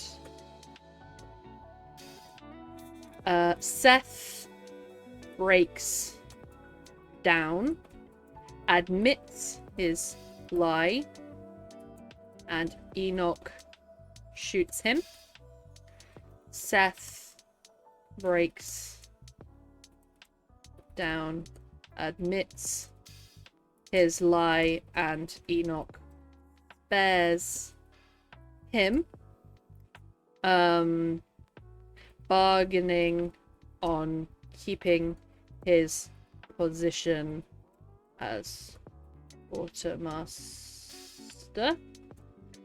Seth was always going to keep him there. Couldn't do it without you, kind of thing. Seth was always like, of course I wasn't going to stop you from being quartermaster. I'm not going to do this without you. We're bros.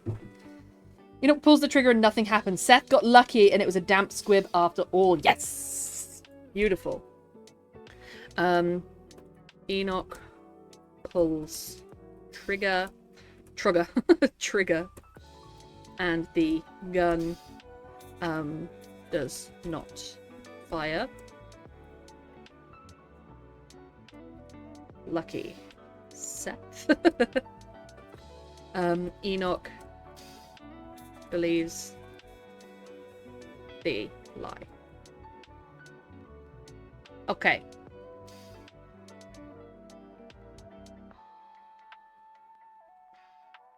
I have an idea that's like Seth grabs the gun back. Oh, someone just smashed a plate downstairs. That's not good. That Seth grabs the gun back from Enoch, and this is full on. Seth grabs the gun back, points it to his own chin, and says, "I'll do you one better. I really never wanted this." Pulls it, but it doesn't go off.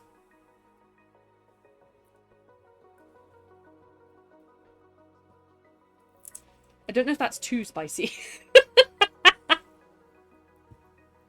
I'll put it there. Seth takes gun back and says he deserves it because of his negligence.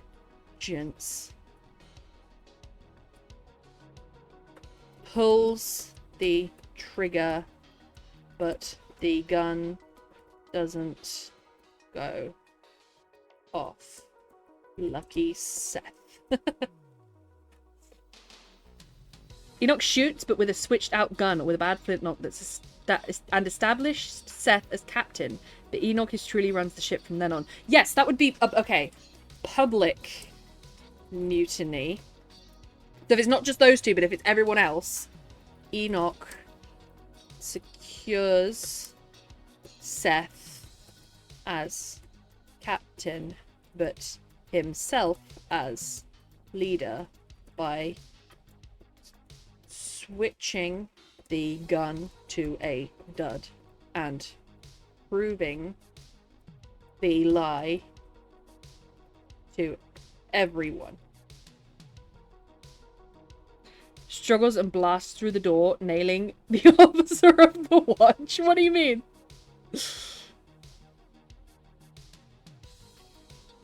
Dance with off wall. Oh, there's so many possible endings. I'm gonna have to put these in bullet points. Actually, yeah, let's have them numbered. Gun goes off and shoots someone else. Hang on a minute. The gun holds Seth at Enoch point.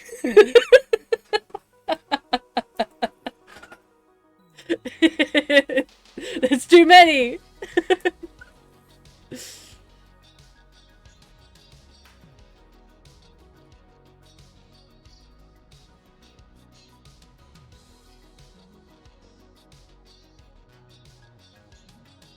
I kind of love all of them.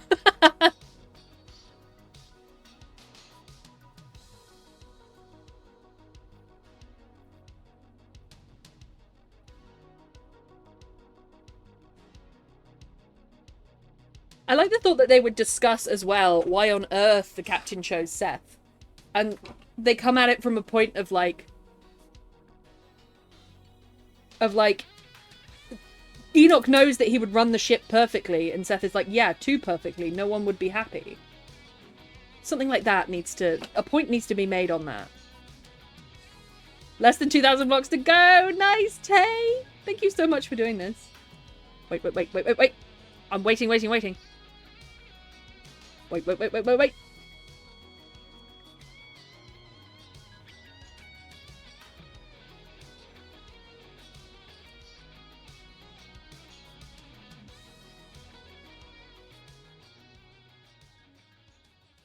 I'm waiting.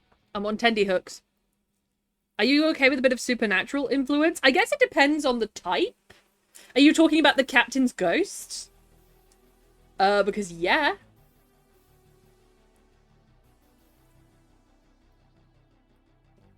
Because I can imagine Seth being very like, oh, it's the captain's ghost, and Enoch being, don't be ridiculous. But also Enoch not quite being able to explain something and being quite scared about that.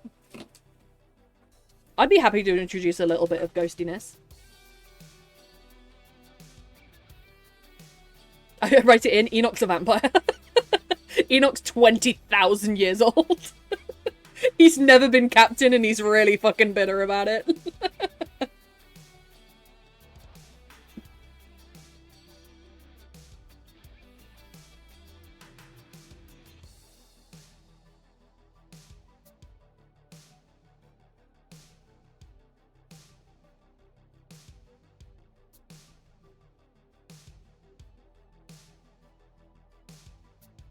These two, I feel...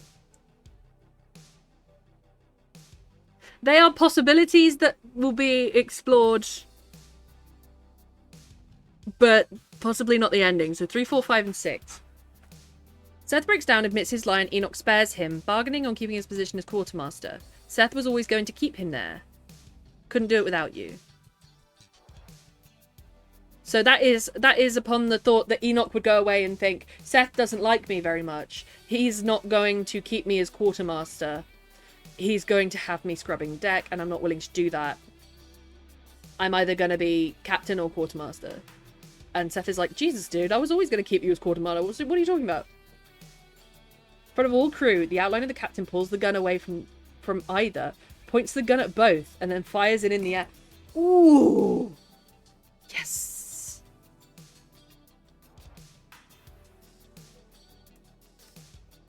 Public mutiny.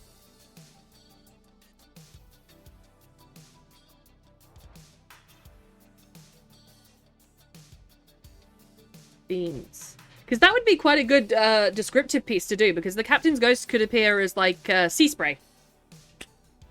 Right? It could appear as sort of an outline of sea spray sticking in the air. And maybe soaks the gun. Sea spray ghost soaks the powder in the gun, therefore proving Seth's lie, and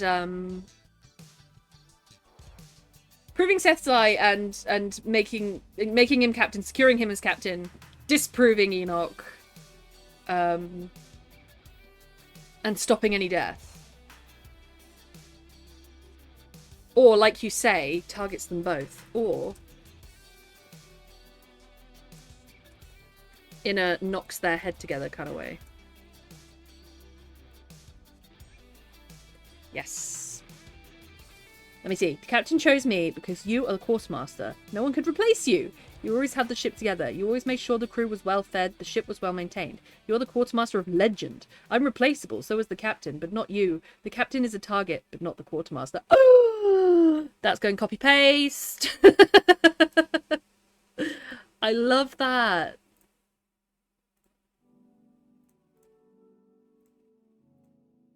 Yeah, that's the vibe, where he's like... Oh, you get the vibe. You get the vibe.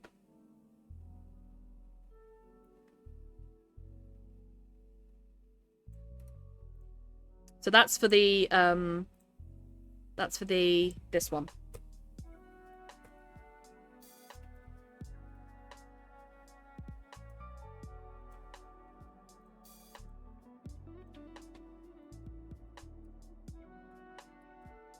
Yeah. Pale does have the gift of literacy and the drama, right?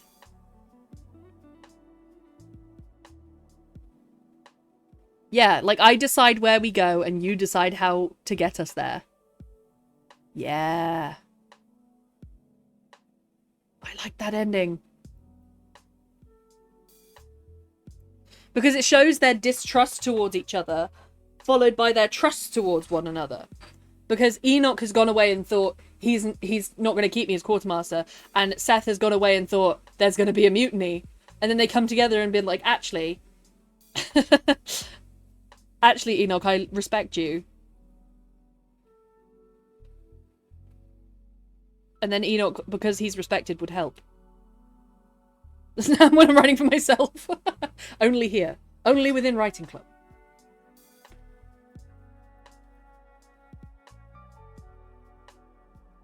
Says take the gun back and says he deserves it because of his negligence.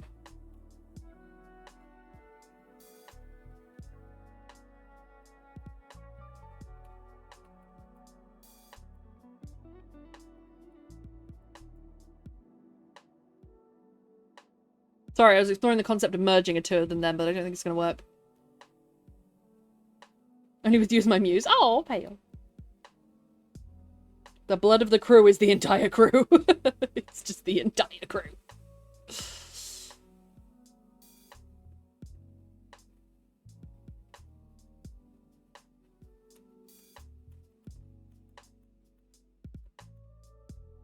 See, I would write a lot more. I feel like ending 6, public mutiny, Enoch secures Seth as captain, but himself as leader by switching the gun to a dud and proving the lie to everyone. I feel like that's more of a long-form story, and I would have to. It would happen over the course of several weeks, where there is enough vigor to stage a public mutiny, but also enough to write in that Enoch is trusting Seth as captain.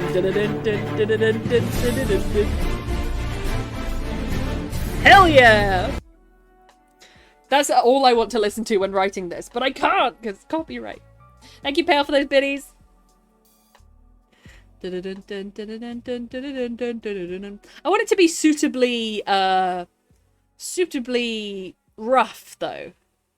I don't want it to be an ending and then they all got along. We gotta try Pirates for movie night. So I've managed to make it. I have a DVD thing that plugs into my laptop. It's an old thing. I literally dusted it off. And I managed to get a recent Pixar movie, Onward, it might not be that recent anymore, to play through OBS and to come up on the screen capture. So I managed to make that happen. I had Pirates of the Caribbean on DVD. That might be what we have to do until things update their software again. Or somebody on Reddit finds a workaround, because I have been perusing Reddit in search of a solution. There was a good Disney World in Florida when I was in high school. Hey!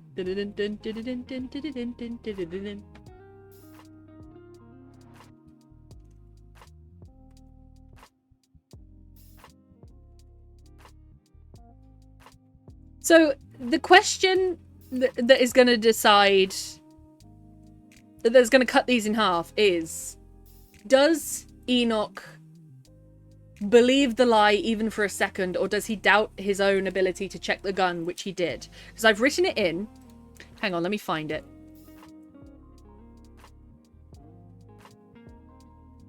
Here we are. Wait, Seth shouted suddenly. An idea was clear on his face.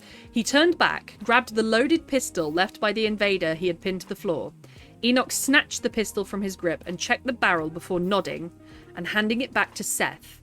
He had checked if it was loaded correctly and was not a risk to anyone who was going to fire it. Seth felt his heart swell with affection for his careful friend. Because I've written them obviously as friends at the beginning.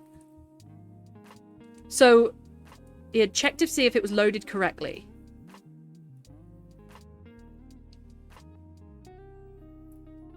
A show with Pirates of the Caribbean. Oh, Tay! I bet that was amazing. Did they record it? Do you have a recording of you doing Pirates of the Caribbean? As Little Tay? Little Tay? Little baby Tay?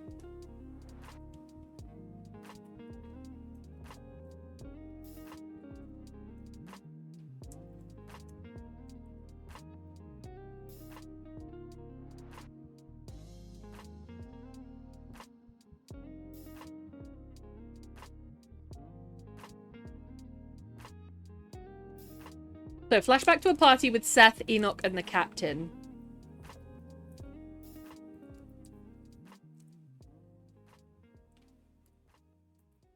Enoch is thorough. He would doubt at first and then run through his head what he did and the likelihood of his checks not bringing the misfire to light. Yes, Pale. So what... He understands that he checked it correctly and that it would have fired. But there was a second that Seth was fighting that the gun could have been damaged.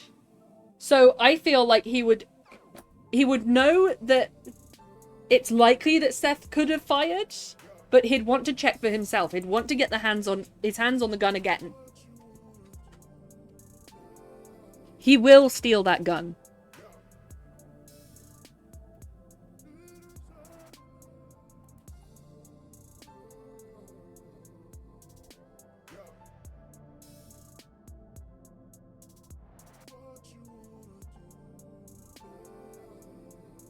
Enoch pulls the trigger and the gun does not fire. Lucky Seth. Enoch believes the lie.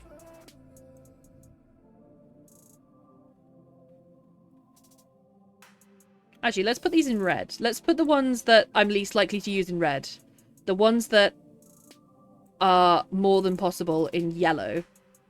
Sorry, orange. And the one that ends up being the one in green.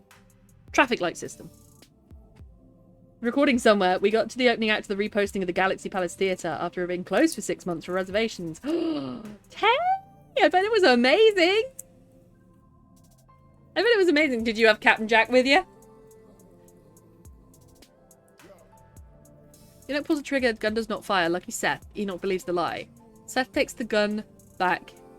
Says he deserves it because of his negligence. Pulls the trigger, but the gun doesn't go off. Lucky Seth. That one I'm going to be orange. Public mutiny. Enoch secures Seth as captain, but himself as leader by switching the gun to a dud and proving the lie to everyone. I like that. Public mutiny. Captain's ghost intervenes. That's a different direction entirely, but I don't want to rule it out.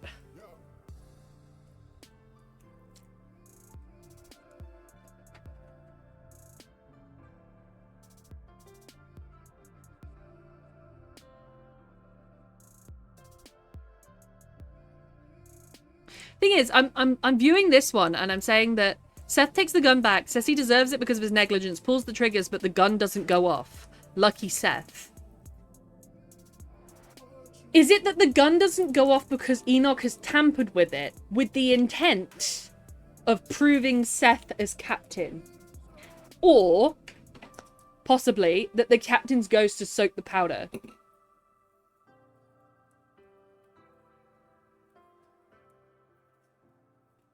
How pirate ships in history used to run, what they get was when they voted for captain before each contract or target. In the event of the death, the captain quartermaster would initiate a new vote for the remainder of the contract. However, during a battle, the highest rank takes over until it is safe to have a vote. Yeah, that's the so Pale. It's like so it should be Enoch. Enoch has been robbed of his position by Seth simply saying that the captain has named him his successor. And Enoch has to decide, do I trust that? Do I go after the power myself as it should be? And now that we've written this lie into it, it sort of pins on the lie. Because Enoch is thinking, did Seth not save the captain? So that, because he was the only one around and he could lie about who the captain said was going to be the next one. Enoch is full of doubt about this. And Seth is just a scrappy little guy trying his best. Jack was around Disney World several times, but nothing during our concert. Oh, no Jack. If you had Elizabeth Swann there, I would have been there in a heartbeat. Elizabeth Swann as dressed as a pirate. When she's okay. When she's in disguise, and she has that like long brown coat on, and she's pretending to be a man, that did things to me. Doesn't matter, that's the thing. Yeah, exactly. Enoch now decides the ship is safe enough to call the vote, and that they have a day or two of turmoil to postpone it to shore. Ooh, that's true. Note, I agree. I fully agree. She is hot. She's so hot. She's so hot, Pale. Pale, she's so hot. And then when she becomes the Pirate King. So, another ending. Enoch calls a vote. Full stop. Seth doesn't stop it. They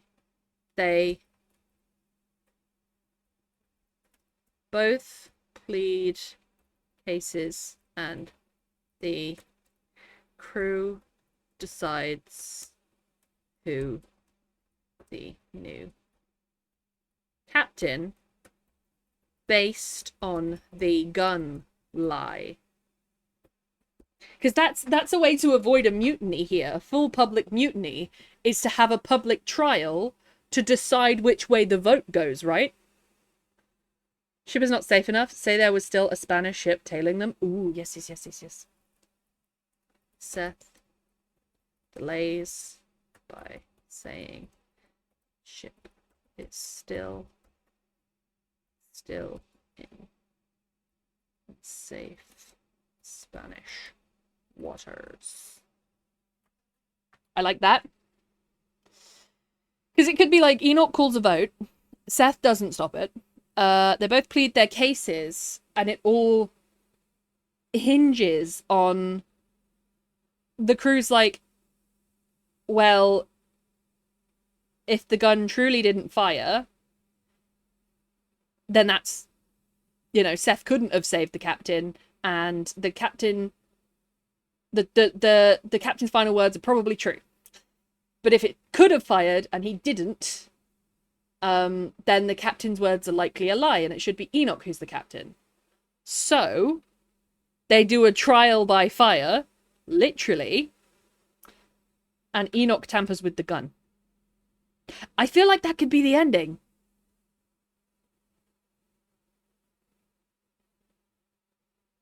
I feel like that could be the ending. So, hang on. Enoch calls a vote. Enoch and Seth plead cases. The validity of the captain's last words hinge on whether the gun will fire. Enoch agrees to fire it on Seth as a trial.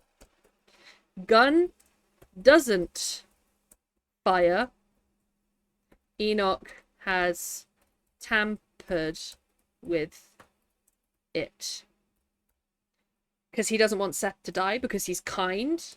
Because he knows Seth to not be a liar most of the time. That could be the ending, I feel. Enoch would tamper. Enoch would believe that if the gun fires, Seth would have saved the captain. If it didn't. If it doesn't, Seth tried. You feel like he would either believe or not believe the lie. Because my thought here is that... My thought here is that Enoch knows from checking the gun that the gun was fine.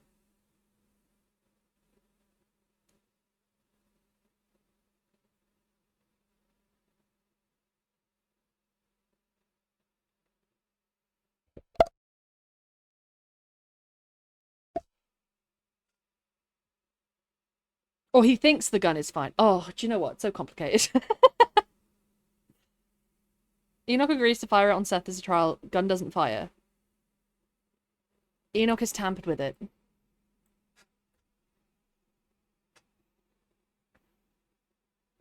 I will say that I think I want them both to come out alive. The gun was fine at the time, but could have been damaged between. In which case, lucky Seth. But wouldn't it be a huge thing for Enoch's character to tamper with the gun? Because he's such a stickler for the rules. He'd bend the rules for Seth. Or he'd bend the rules for the memory of the captain living through Seth, because Seth was his favourite. As much as Enoch hates it. Or do you think I'm being too soft with Enoch?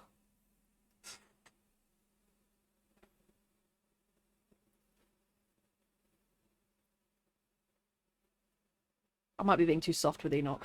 Gun doesn't fire. Question mark, question mark, question mark. That's the plan. All the question marks. Have to have a resolution? Could it be left open? The trigger is pulled and it's up to the reader? That's true. I could write both endings. I could write both endings and have the reader choose. But this is how I usually come up with endings for my for my things, is I'll make a list like this and I'll break them down like the yellow ones are more likely than the red ones. And then I'll choose one to turn green.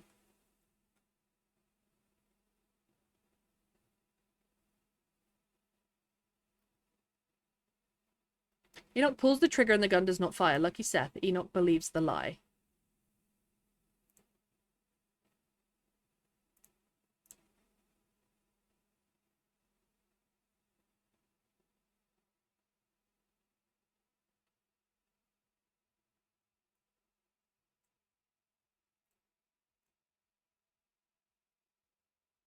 There's something there. The end is a pick your own adventure. I'd like it to have a first ending, or a true ending, I guess you'd call it. I like the idea. So we have the flashback to them at a party. I reiterate who their characters are because I've talked a lot about it on stream, but within the piece, I still need a little bit more sort of description of Enoch being so particular and so pissed off with both the captain and Seth. Because he believes the ship should be running more efficiently. He believes they're there to make money. And okay, we do that, and then it comes back to present day. Enoch has called for a vote to happen. And they both prepare. Enoch calls the vote. They plead their cases to the crew. Enoch says, I should be next in line. Seth was the only person who heard the captain's last words, and I question their validity, especially when Seth stood there with a loaded gun and did not try and save the captain. And Seth pleads his case, saying, I tried, but the gun didn't go off. The last words are real. And Enoch says, very well. Is that same gun? He's holding the gun. And then Enoch takes it, fires. Does the gun fire? Doesn't it fire? Living in barrel near Newton night outside a bed beside your Viking hall. Thank you so much, Tay. That is so kind. You put a barrel of books next to my bed. Now that is a gift worthy for the library. What do you think of this ending? Do you feel it's the wrong ending? I feel it's the right ending. Gun doesn't fire, and then... Is it just a matter of luck? Is it just a matter of luck to make a point and be like, Seth is just as lucky as the captain had been unlucky to die? And he continues his work with Enoch based on the lie. Enoch would have to know. Enoch doesn't sound like the type of person to leave things to chance. No, he's not.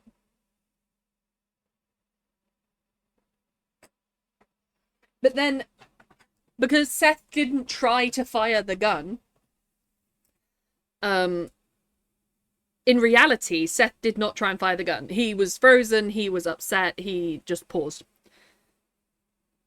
If he makes that accusation, he would know the answer. That's what I'm thinking.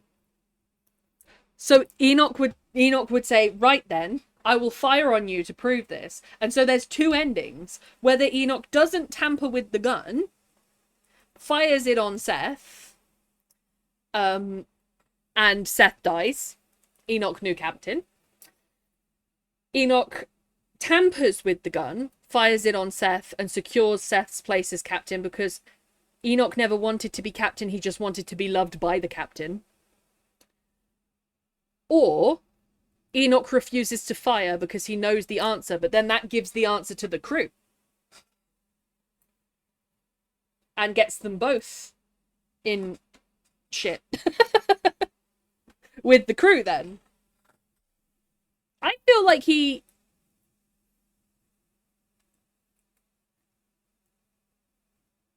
I feel like the gun doesn't fire. And the gun doesn't fire, and Enoch doesn't say a goddamn word about whether he tampered with it or not. And that's left up to interpretation.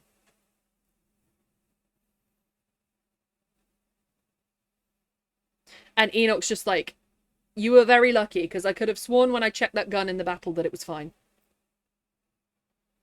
And Seth's like, you're so meticulous. It was fine. What happened to it? And he just won't answer. I feel like that's a good ending. Has Enoch tampered? Was it just luck? Yeah.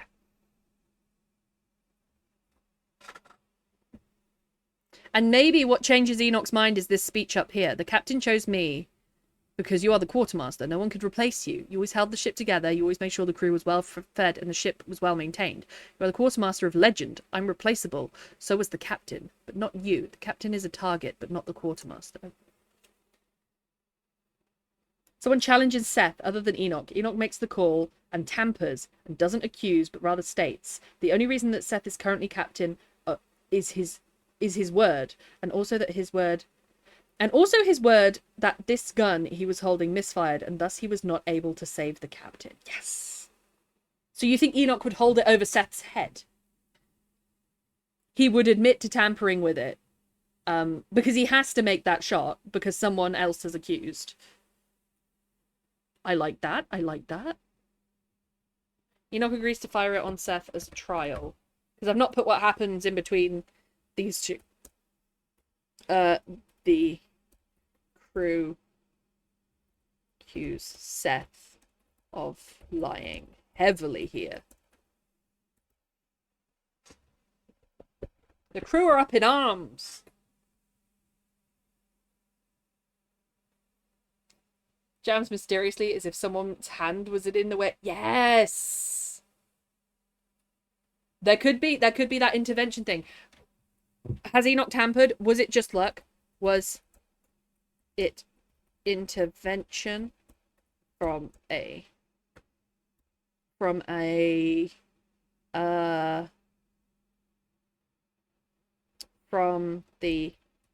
captain beyond the grave? I like that. I like that. I like that. I like it a lot.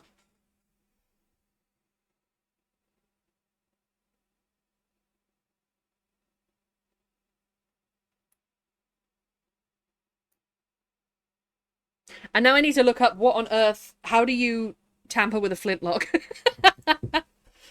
Flintlock pistol. You might know a lot about this because you're very piratey.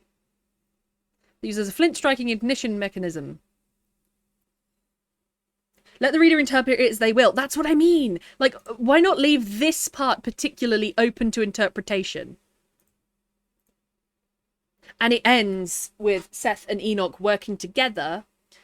Seth making the big plans and being the dreamer and being the optimist and the inspirer, and then Enoch being the one who plans, the realist, the one who keeps track of everything. And they both have there's these tables in the captain's cabin that there's a writing table, a money table with all the booty on it, and there's a navigation table. And maybe it could be that Seth is on the navigation table and Enoch is right next to him divvying up the booty or something, so that they're working together.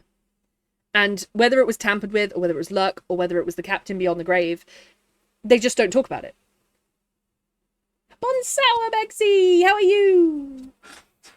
He could tell Seth that the gun would have fired if he hadn't tampered with it, or you may or may not have been chosen by the captain, but I know full well you could have saved him. Ship may be under your command, but you are now under mine. Understood? So Enoch holds it over... Okay.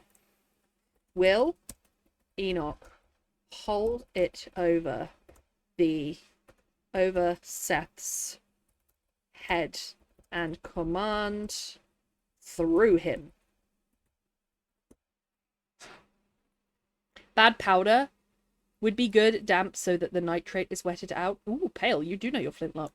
I want to keep my streak and say, hi, we're on holiday. Hey, Bexy, it's lovely to see you. We're having a really sweet little stream. There's only a few of us here, but like everyone's out doing partying or concerts or on holiday or shopping. And we're sat looking at Seth and Enoch and deciding on the ending. It's actually really sweet. Enjoy the holiday, jealous. Enoch is the puppet master. I know a bit about that area. Yeah, you do. So you want Enoch to be... You want to double down on Enoch's, like, mean side. Or his particular side where he truly does believe that not only would he make an excellent captain, but he should be. Subtypes, pistols, muskets, rifles, multi-shot, flintlock, multi-barrel, multiple barrels, drawbacks, method of operation. Ooh. A cock tightly holding a sharp piece of flint is rotated to a half cock, where the sear falls into a safety notch on the tumbler, preventing an accidental discharge. Sure. You don't want your cock to accidentally discharge, for sure. Nah, yeah, Vex is really sweet. They changed their flag to a flintlock pistol at the end. Yeah. The operator loads the gun, usually from the muzzle end, with black powder from a powder flask, followed by... So it's powder, followed by a lead shot, a round ball, usually wrapped in a piece of paper or cloth patch. Yeah, I remember there's a movie where this guy can't load a gun and the enemy's taunting him. He's going, powder, patch, ball. And that's how you load it. I've not been away, that's not to my parents, in so many years. It's definitely a welcome break. Oh, lovely, Bex. I'm really pleased for you. I know you're not here for long, but how long are you going to go for? Hi, Vampire Queen Gem. How you doing? Oh, hi, Gem. Definitely don't want that. Hello. So, what's the purpose of the wadding? Gun is now in primed and loaded state. This is how you typically carried. So it's carried with powder patch and ball within it.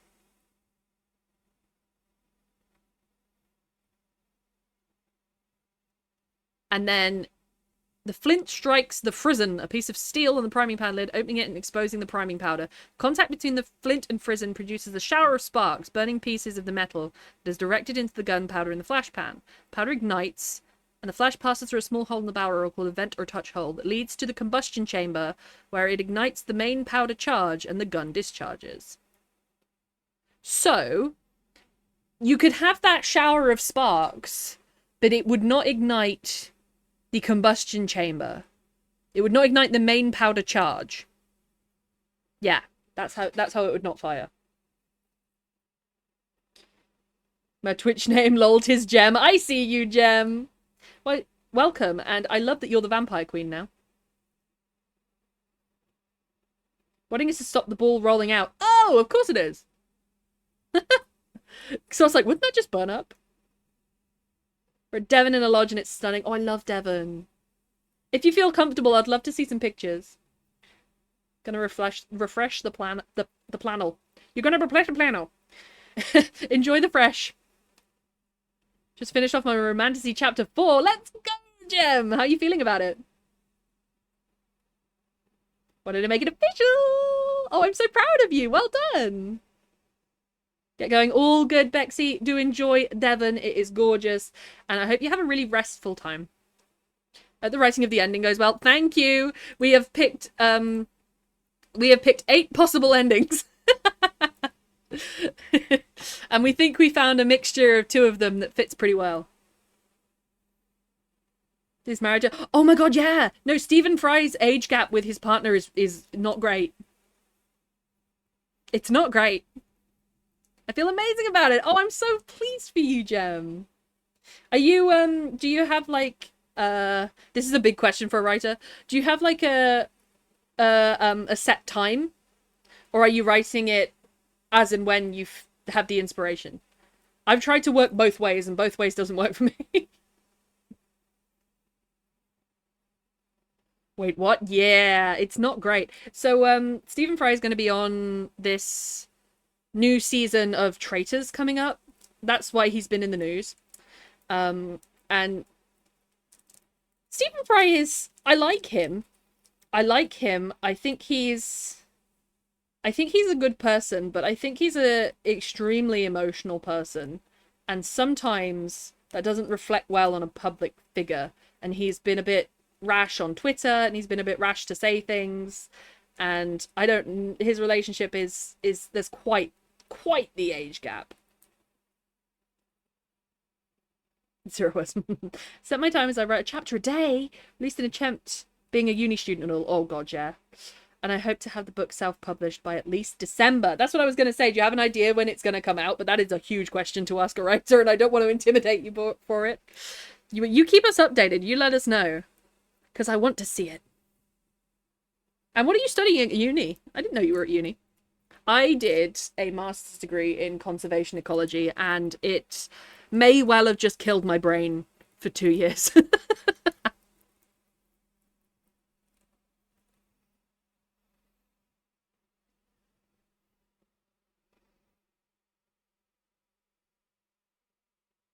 Primary teaching with early years. Oh, you might have mentioned that. You might have mentioned that. But well done. Yeah, absolutely. Primary teaching with early years is, first of all, going into teaching is insanely courageous. I wouldn't say it's brave, because people have like a passion for it. But it's so hard with the wages the way that they are.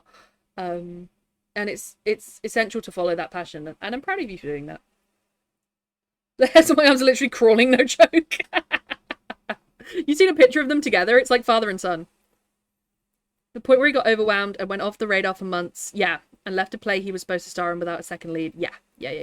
I remember that. And so he has bipolar, and so it is episodic when he has these moments, but I don't think they reflect well on him, and I think that he's being a little bit cancelled.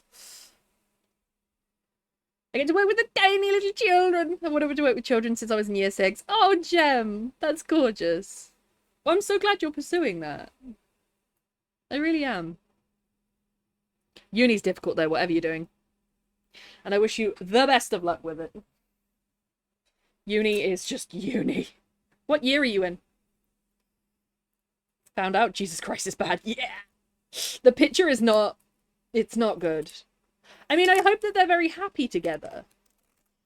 And I hope that they both understand what the relationship is. Sorry, I have tape wrapped around my fingers. I was fiddling with tape, and now it's just gone all down my fingers. And I get... Yeah. First, yeah, only 2 months of it left, though. Nice! So you've done your... That's part of your foundation degree. Nice. You should be proud of that too, because I certainly wasn't doing any writing when I was at uni. Hold up, I got an ad. No worries, we'll wait for you.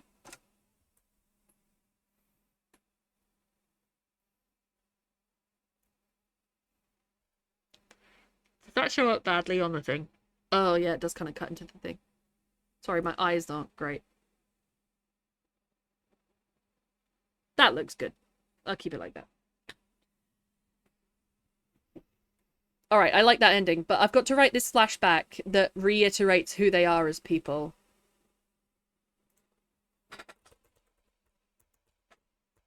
Let's put the notes page all the way to the bottom. The bottom of the bay! Are we all stretching? Let's get a stretch. Oh, it's perfect time for stretch.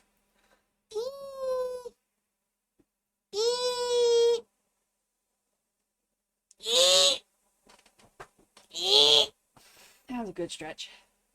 That was actually the perfect time for a stretch. That was a good stretch. Hang on, I'm kind of frozen within it. Hang on. You know when you stretch and you just hold that position? Things click. Things are clicking. Things are repositioning. Okay, I'm back from the ads. Perfect! Yeah, I just said that you basically are excellent. Because not only are you doing uni, but you're writing at the same time. Holy moly. My poly partner is both, hang on, bipolar and schizoaffective. Yeah, so you know what it's like to have like an episodic sort of thing going on. Not to say that they aren't constantly there. I'm not saying that the people who have bipolar don't always have bipolar, but they have episodes. Because my OCD is episodic. I don't constantly have OCD. I think that's a bit that should have clicked. Oh no. You're so sweet. Yeah, it is that. We give back to other people what they give to us. Exactly. We feed each other the inspirations and the happiness. We do. And you should be very proud of that. And you're, I look forward to reading it. And if you need any help, so you said you were self-publishing. If that's through Amazon, if you need any advice on it, I went through the bloody annoying learning curve of formatting through Amazon. Kindle Direct Publishing. It was a lot. So if you have any sticking points, you just ask me. I'll be here. Well, making sure that people are loved. Yeah, exactly. That's what we like. Amazon lol. Ingram Spark. I don't know if it's any good. I've not heard of it. But just because I've not heard of it doesn't mean it's not any good. Ingram Spark. Oh, it's like a book publisher in Tennessee.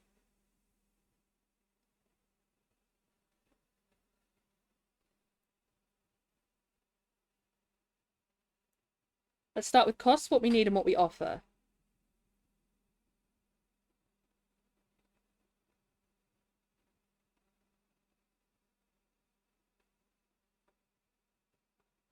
See pricing. Let's have a look.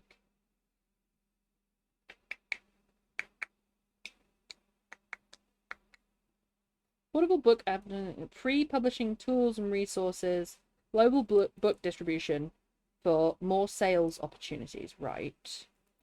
See what it costs to print and ship your book. See what you'll earn on each print book sale. This is what I want to look at. Your royalties.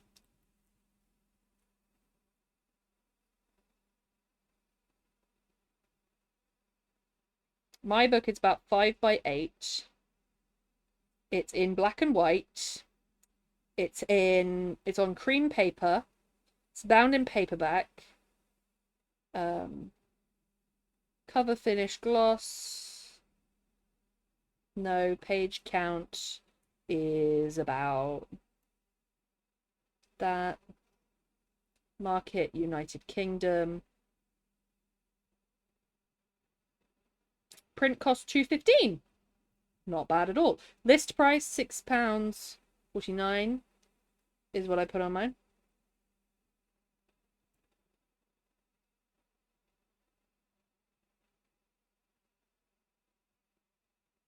Yeah, the royalties and compensation are good. They're fair. Absolutely fair. Seems good enough. If not, I've got a friend who has a few connections that I can go to. Absolutely. No, I just wanted to check the royalties because some of them are like, we'll pay you in exposure, and it's just not fair. The royalties seem fair, though. The daughter's psychiatrist and 98 Shaw clone has adolescent schizophrenia, although on top of ADHD plus autism. Ooh, that is a potent mix. Poor dear has a long road ahead, but we're there for her. And that's the main thing. To recognize that she didn't ask for any of that. And that it's not her fault. She's not doing it for fun. And that means a lot. We've done such a lot of work today. We started at 2,500 words and we are at 3,789. I've got autism and ADHD. I feel for her. I strongly suspect that I have ADHD. I've been told that all my connections that are diagnosed with ADHD, yep, you've got ADHD, you should get tested. But I'm not diagnosed. And I have the OCD and particular pathway where if a plan changes or if something unexpected happens, I will have panic attacks. I also cannot stand textures on my legs. Certain textures and pressures on my legs. Jeans are the most practical thing to wear in this world, And I hate jeans. I hate jeans. Jeans make me feel so sad. Found out that I've been lied to. Jabba the Hutt was originally a large Irish book. That's so out of the blue. What happened? Wait, what? You have ADHD? I think I do. I think I do. I think I have that pathway where it's sort of ADHD, neurodiverse. I don't know whether autism is involved, but I do have a few of the things that bleed through towards autism, with the OCD around certain things, the particularness and the sensory issues. I also describe things. I noticed this. So there was a talk in my primary school, actually, about autism. And I went up to the lady afterwards and I was like, that me, help. She gave me all the resources. But so people are like, there are good and bad smells. And I'm like, there are loud and quiet smells. And I get such sensory issues. Like going into a Lush shop, I find nearly unbearable. Sniffing perfume, more than 3 perfumes, unbearable. Because they all mix and I hate them. And I can recognize people purely just by their natural smell. I have a very sensitive nose. I tested it with my friends once. And then they were like, sniff me. Close your eyes and sniff us. And tell us who's standing in front of you. And I could tell them every time. We love that. We love that. Oh, here we go. Not the YouTube link. Or is this the OG Jabba the Hutt? Jabba. Did you know that Jabba the Hutt was initially meant to be a human being, actually?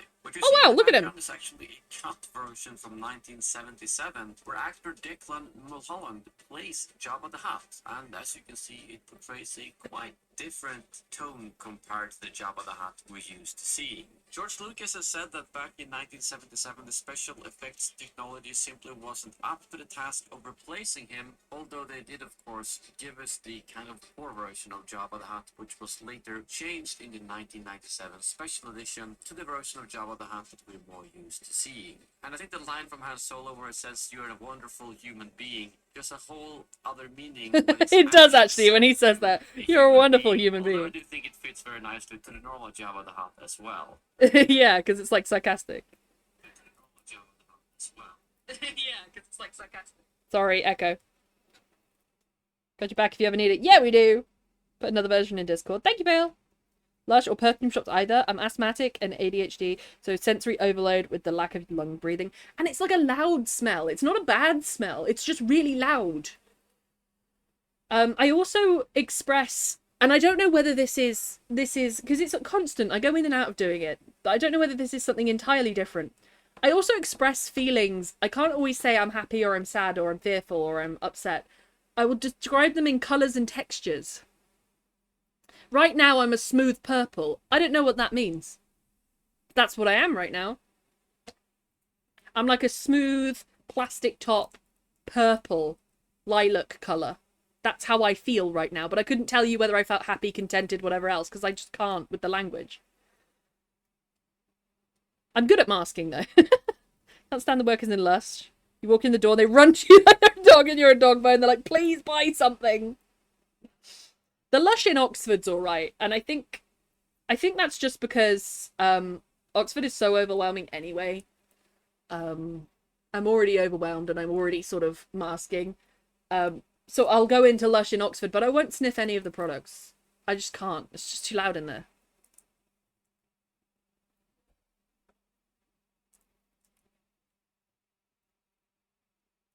It's just way too loud. It's just the Oh, and car air fresheners give me such a headache.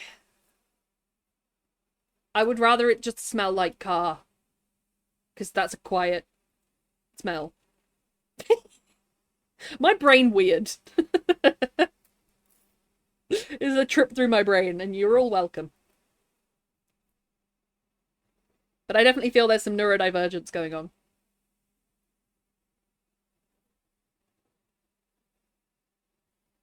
I'm feeling, but sometimes I'll tell people that I'm feeling insert color or insert smell. Hey, so it's like a color and a smell thing. Yeah. Mine's a color and texture thing. Car smell, or rather my car smell of hot oil. Yeah, exactly. Exactly. I'd rather just have it smell how it smells. I can't deal with all the air fresheners. Bestie loves an air freshener. She's got like a collection of air fresheners that build up over time, and she's like, "Oh, that one's lost its scent." And I'm like, "No, it hasn't. It's just mixing in with the rest of them to a cacophony of awfulness." Scents are not my thing. Specific scents would be my thing. So I can do mild tea tree. I can do strong lavender. I love lavender, but I was raised around lavender, and I was in fact born in a bath that had lavender and frankincense essential oils.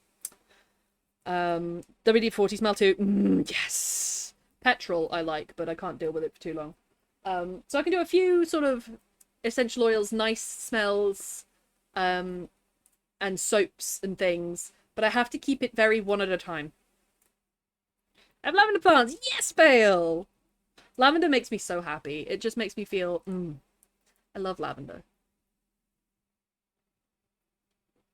Lavender make me very happy. But let's say that there's a lavender candle on the go somewhere in the house.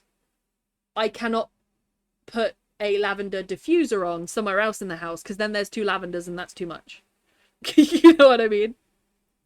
Eucalyptus mixed with a Vicks vapor rub. Oh yeah, that's a good one. So some nice gentle, like, some nice gentle essential oil smells we can do.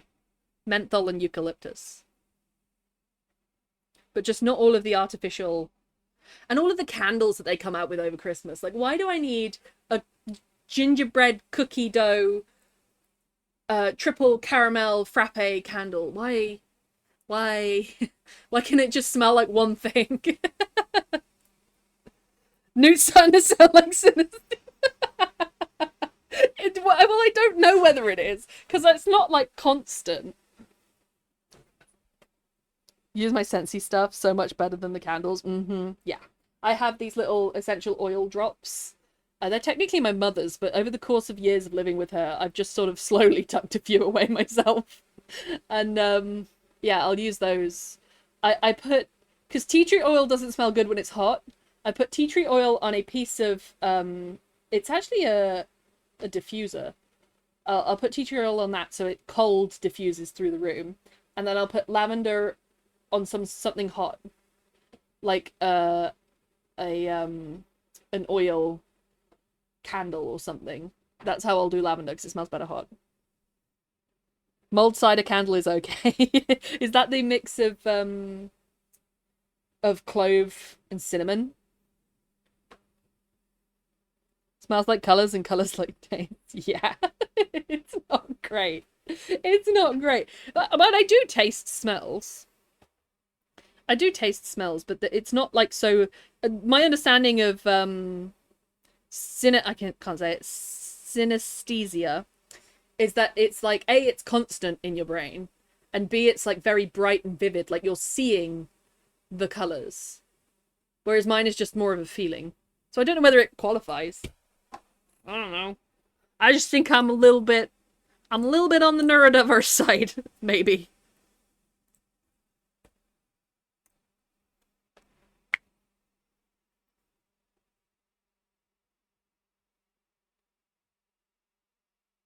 But I do get the difference between loud and quiet is constant. Like, loud and quiet smells. Because it is like being punched in the face if it's too much. And it's like, I can't hear, see, feel, function if there's a really, really loud smell around.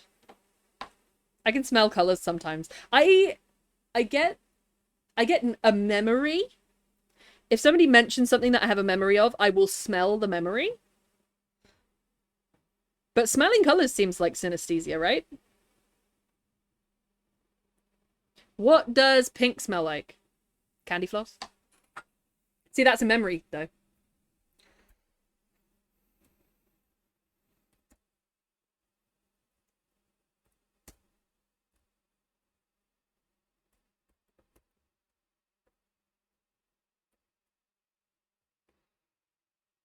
I'm actually going to leave just Seth saying, "What a fine mess," full stop. Yeah. And then the flashback.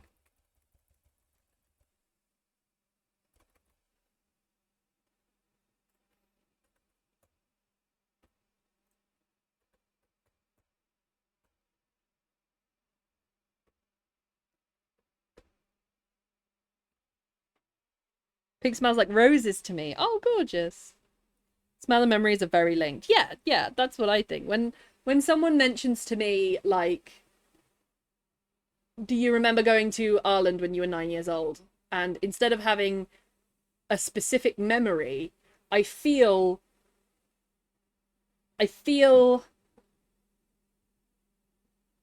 wheat against my skin, and I smell salt spray.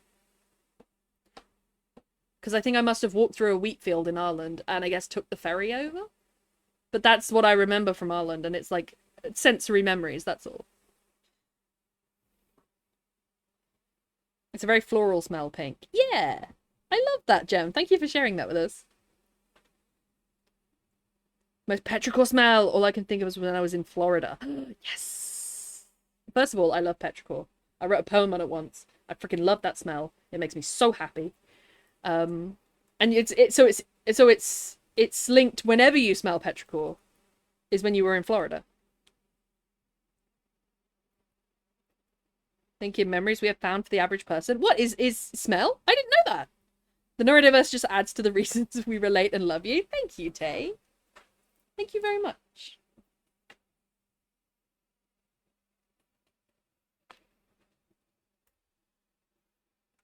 So because we've got 10 minutes left, I've got to plan this flashback with Seth and Enoch. I might write it that they're in... Oh, I'm completely blanking it. What's that place where the pirates used to go? Famous pirate islands. Tortuga, New Providence, and Madagascar. Ooh. I don't think I was thinking of either of those. We could do Tortuga. Tortuga seems like a good choice.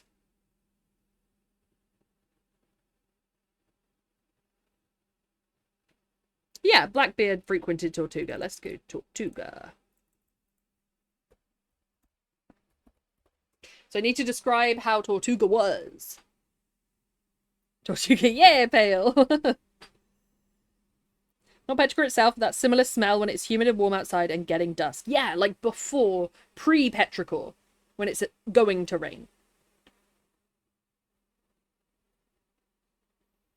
I didn't know smell was the strongest link to memory. Alright, Tortuga Island in the 17th century was a major hub for Caribbean pirates, particularly French and English buccaneers, serving as a base for their raids on Spanish shipping and coastal settlements. It became a haven for pirates, smugglers, and outlaws, known for its lawless atmosphere and mixed population of French, English, and Dutch settlers. Let's put that. French, English, and Dutch walking around.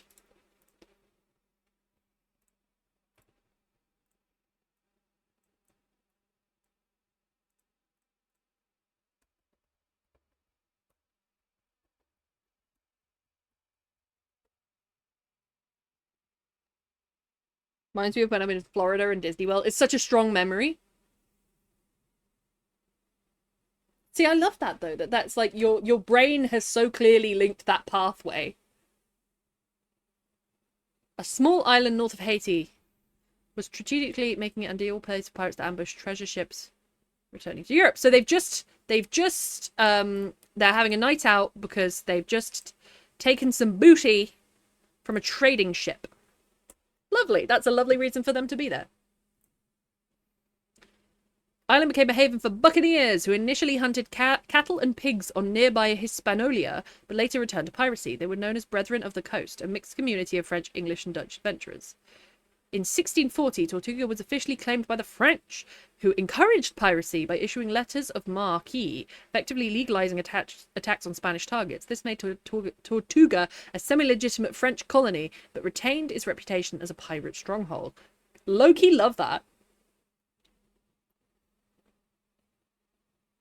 There was a famous set of pirate cities beside each other, and they were called the Sodom and Gomorrah, spelled right, of the West Indies, till an earthquake sank both cities beneath the waves. No, Tay! Nope, just a strong link. Interesting, Pale. What were those cities called? I want to know about that. That's cool. I love how it came to an end like that. So dramatic.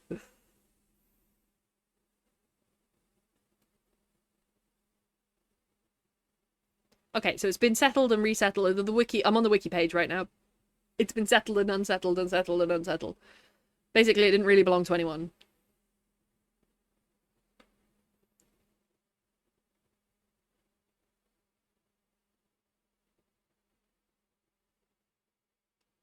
Oh, okay.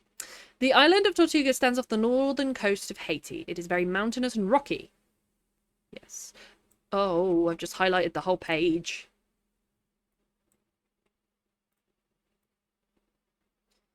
At the beginning of the 17th century, the population lived on the southern coast of the island where the port was for ships to enter. The northern shore was described as inaccessible via both land and sea. The uninhabited area was divided into 4 parts. These were called lowland or low country. The region contained the island's port and were therefore considered the most important. A town called Cayona, the richest planters of the island lived there. The second region was called the Middle Plantation. The farmers of this region were unfamiliar with the soil and only used it to grow tobacco.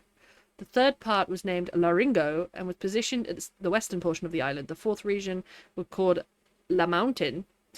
Its first cultivated plantations were established upon the island. I'm going to do all of that, and I'm going to boil it down to rocky terrain, difficult to navigate,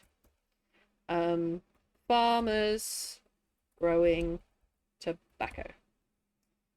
That's all I really need to come across, because the captain smokes tobacco, and maybe he's making a stop there also to pick up some tobacco as well.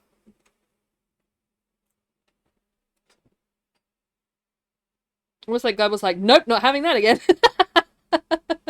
Right? We're not doing that again. It's been portrayed in this and this and this and this. Pirates of the Caribbean Online was a game. I didn't know that. Dun, dun, dun, dun, dun.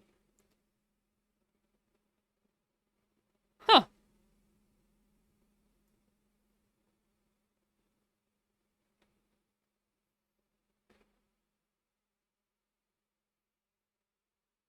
I didn't know that. Oh, it's closed now.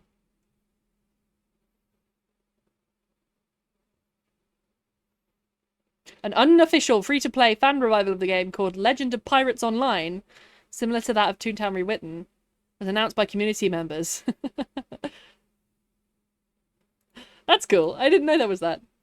Maybe we'll have to play it at some point. Okay. That's not it. Do you know, the wiki page for Tortuga isn't huge. I'd like to know what the culture was like on Tortuga, really. Not the history or in popular culture. It's got history, geography, and in popular culture. It doesn't really have what it would have been like walking the streets of Tortuga. Tortuga. Pirates. Culture.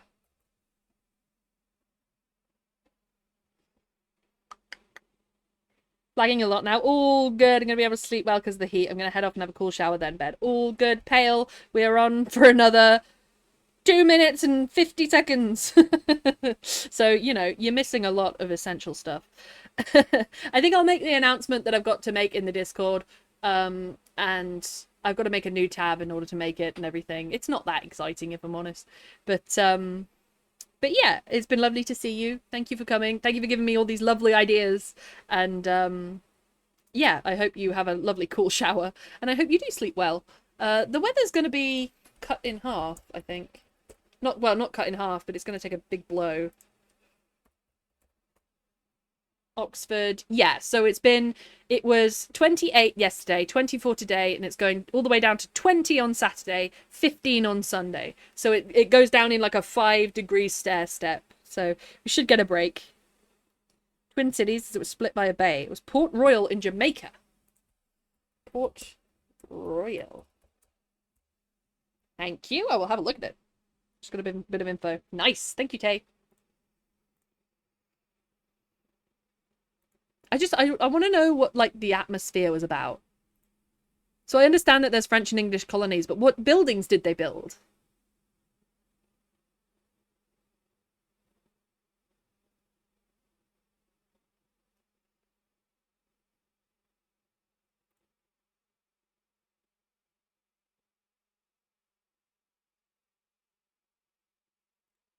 Oh, there's a Reddit post. What does life on Tortuga? Oh no, that's nowadays in modern times. Tortuga.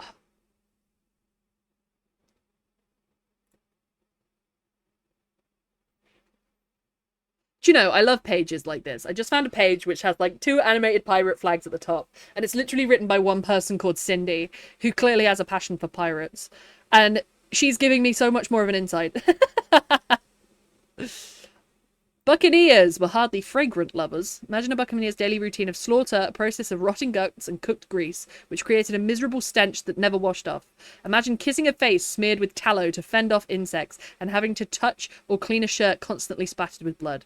Most buccaneers' clothing, trousers, belts, boots, and even round brimless hats were made of untanned hides, which also contributed to their foul odour. That tells me so much more about the culture. Thank you, Cindy.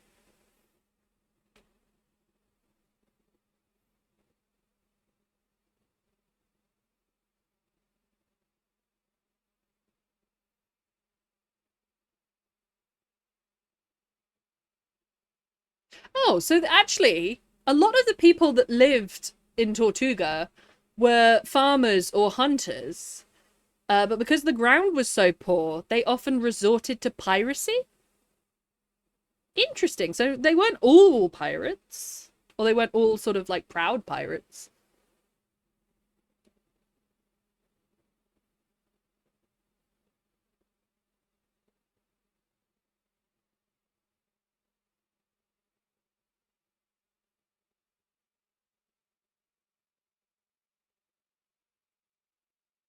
Oh, the Spanish did not have a good time. The Brethren of the Coast proceeded to follow a strict code, the custom of the coast. This code allowed them to elect a captain, agree on articles under which they sailed, and have shipboard meetings to determine where they were headed to hunt their prey or acquire provisions. Ooh, yes!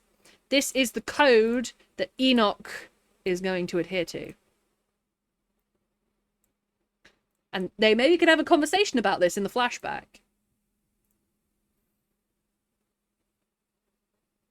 You know why pirates wore eye patches? Why did pirates wear eye patches? I swear, if this is a pun.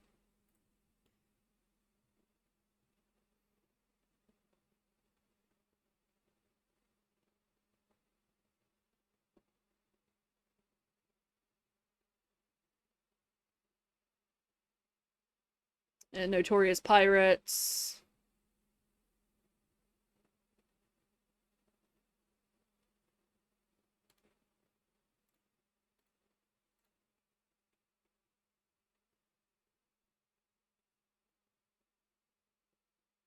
Oh, wow. Listen to this. Okay. Blah, blah, blah, blah, blah, blah. Terrified Spaniards fled Tortuga and settled in the northeastern coast of Hispaniola, leaving behind hunters, former convicts, and indentured servants. Arawak Indians taught these hunters how to cure the meat of pigs and cattle on wooden grates called boucans.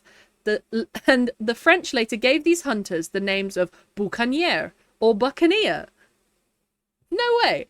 As time passed, Tortuga's buccaneers earned a good living selling beef and pork jerky hides and tallow, a substance used to coat the hulls of ships as a precaution against teredo worms, which cause permanent damage to the planks. I had no idea!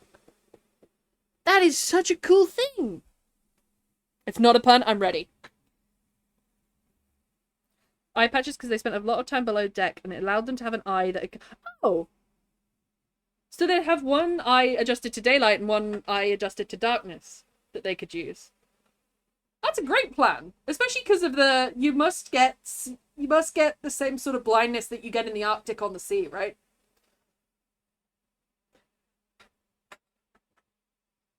Oh, I'm tired. Oh my goodness, you've had me for 3 minutes longer than normal. You lucky things, you. Right, I'm gonna press save on this file. And shut it down.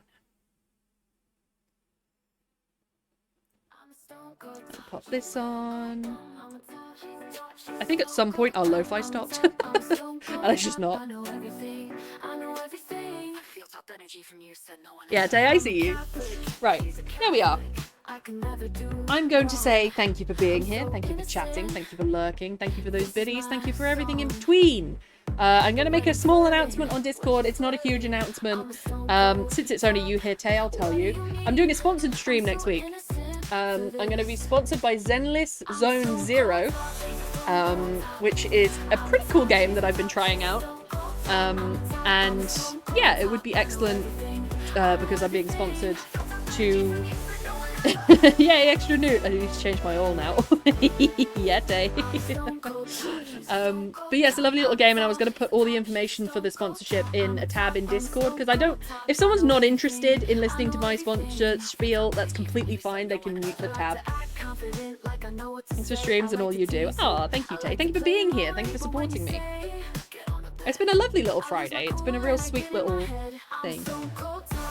It's been nice to get some work done, nice and sort of quiet. And yeah, it's been really nice. But yeah, thank you for being here, chatting, for lurking. I will see everyone on Monday. Thank you for those things on the Minecraft server, Tay. The sponsored stream next week will be on Friday. I'm going to put all the information up in Discord. And yeah, I'll see you all soon. Bye, everyone.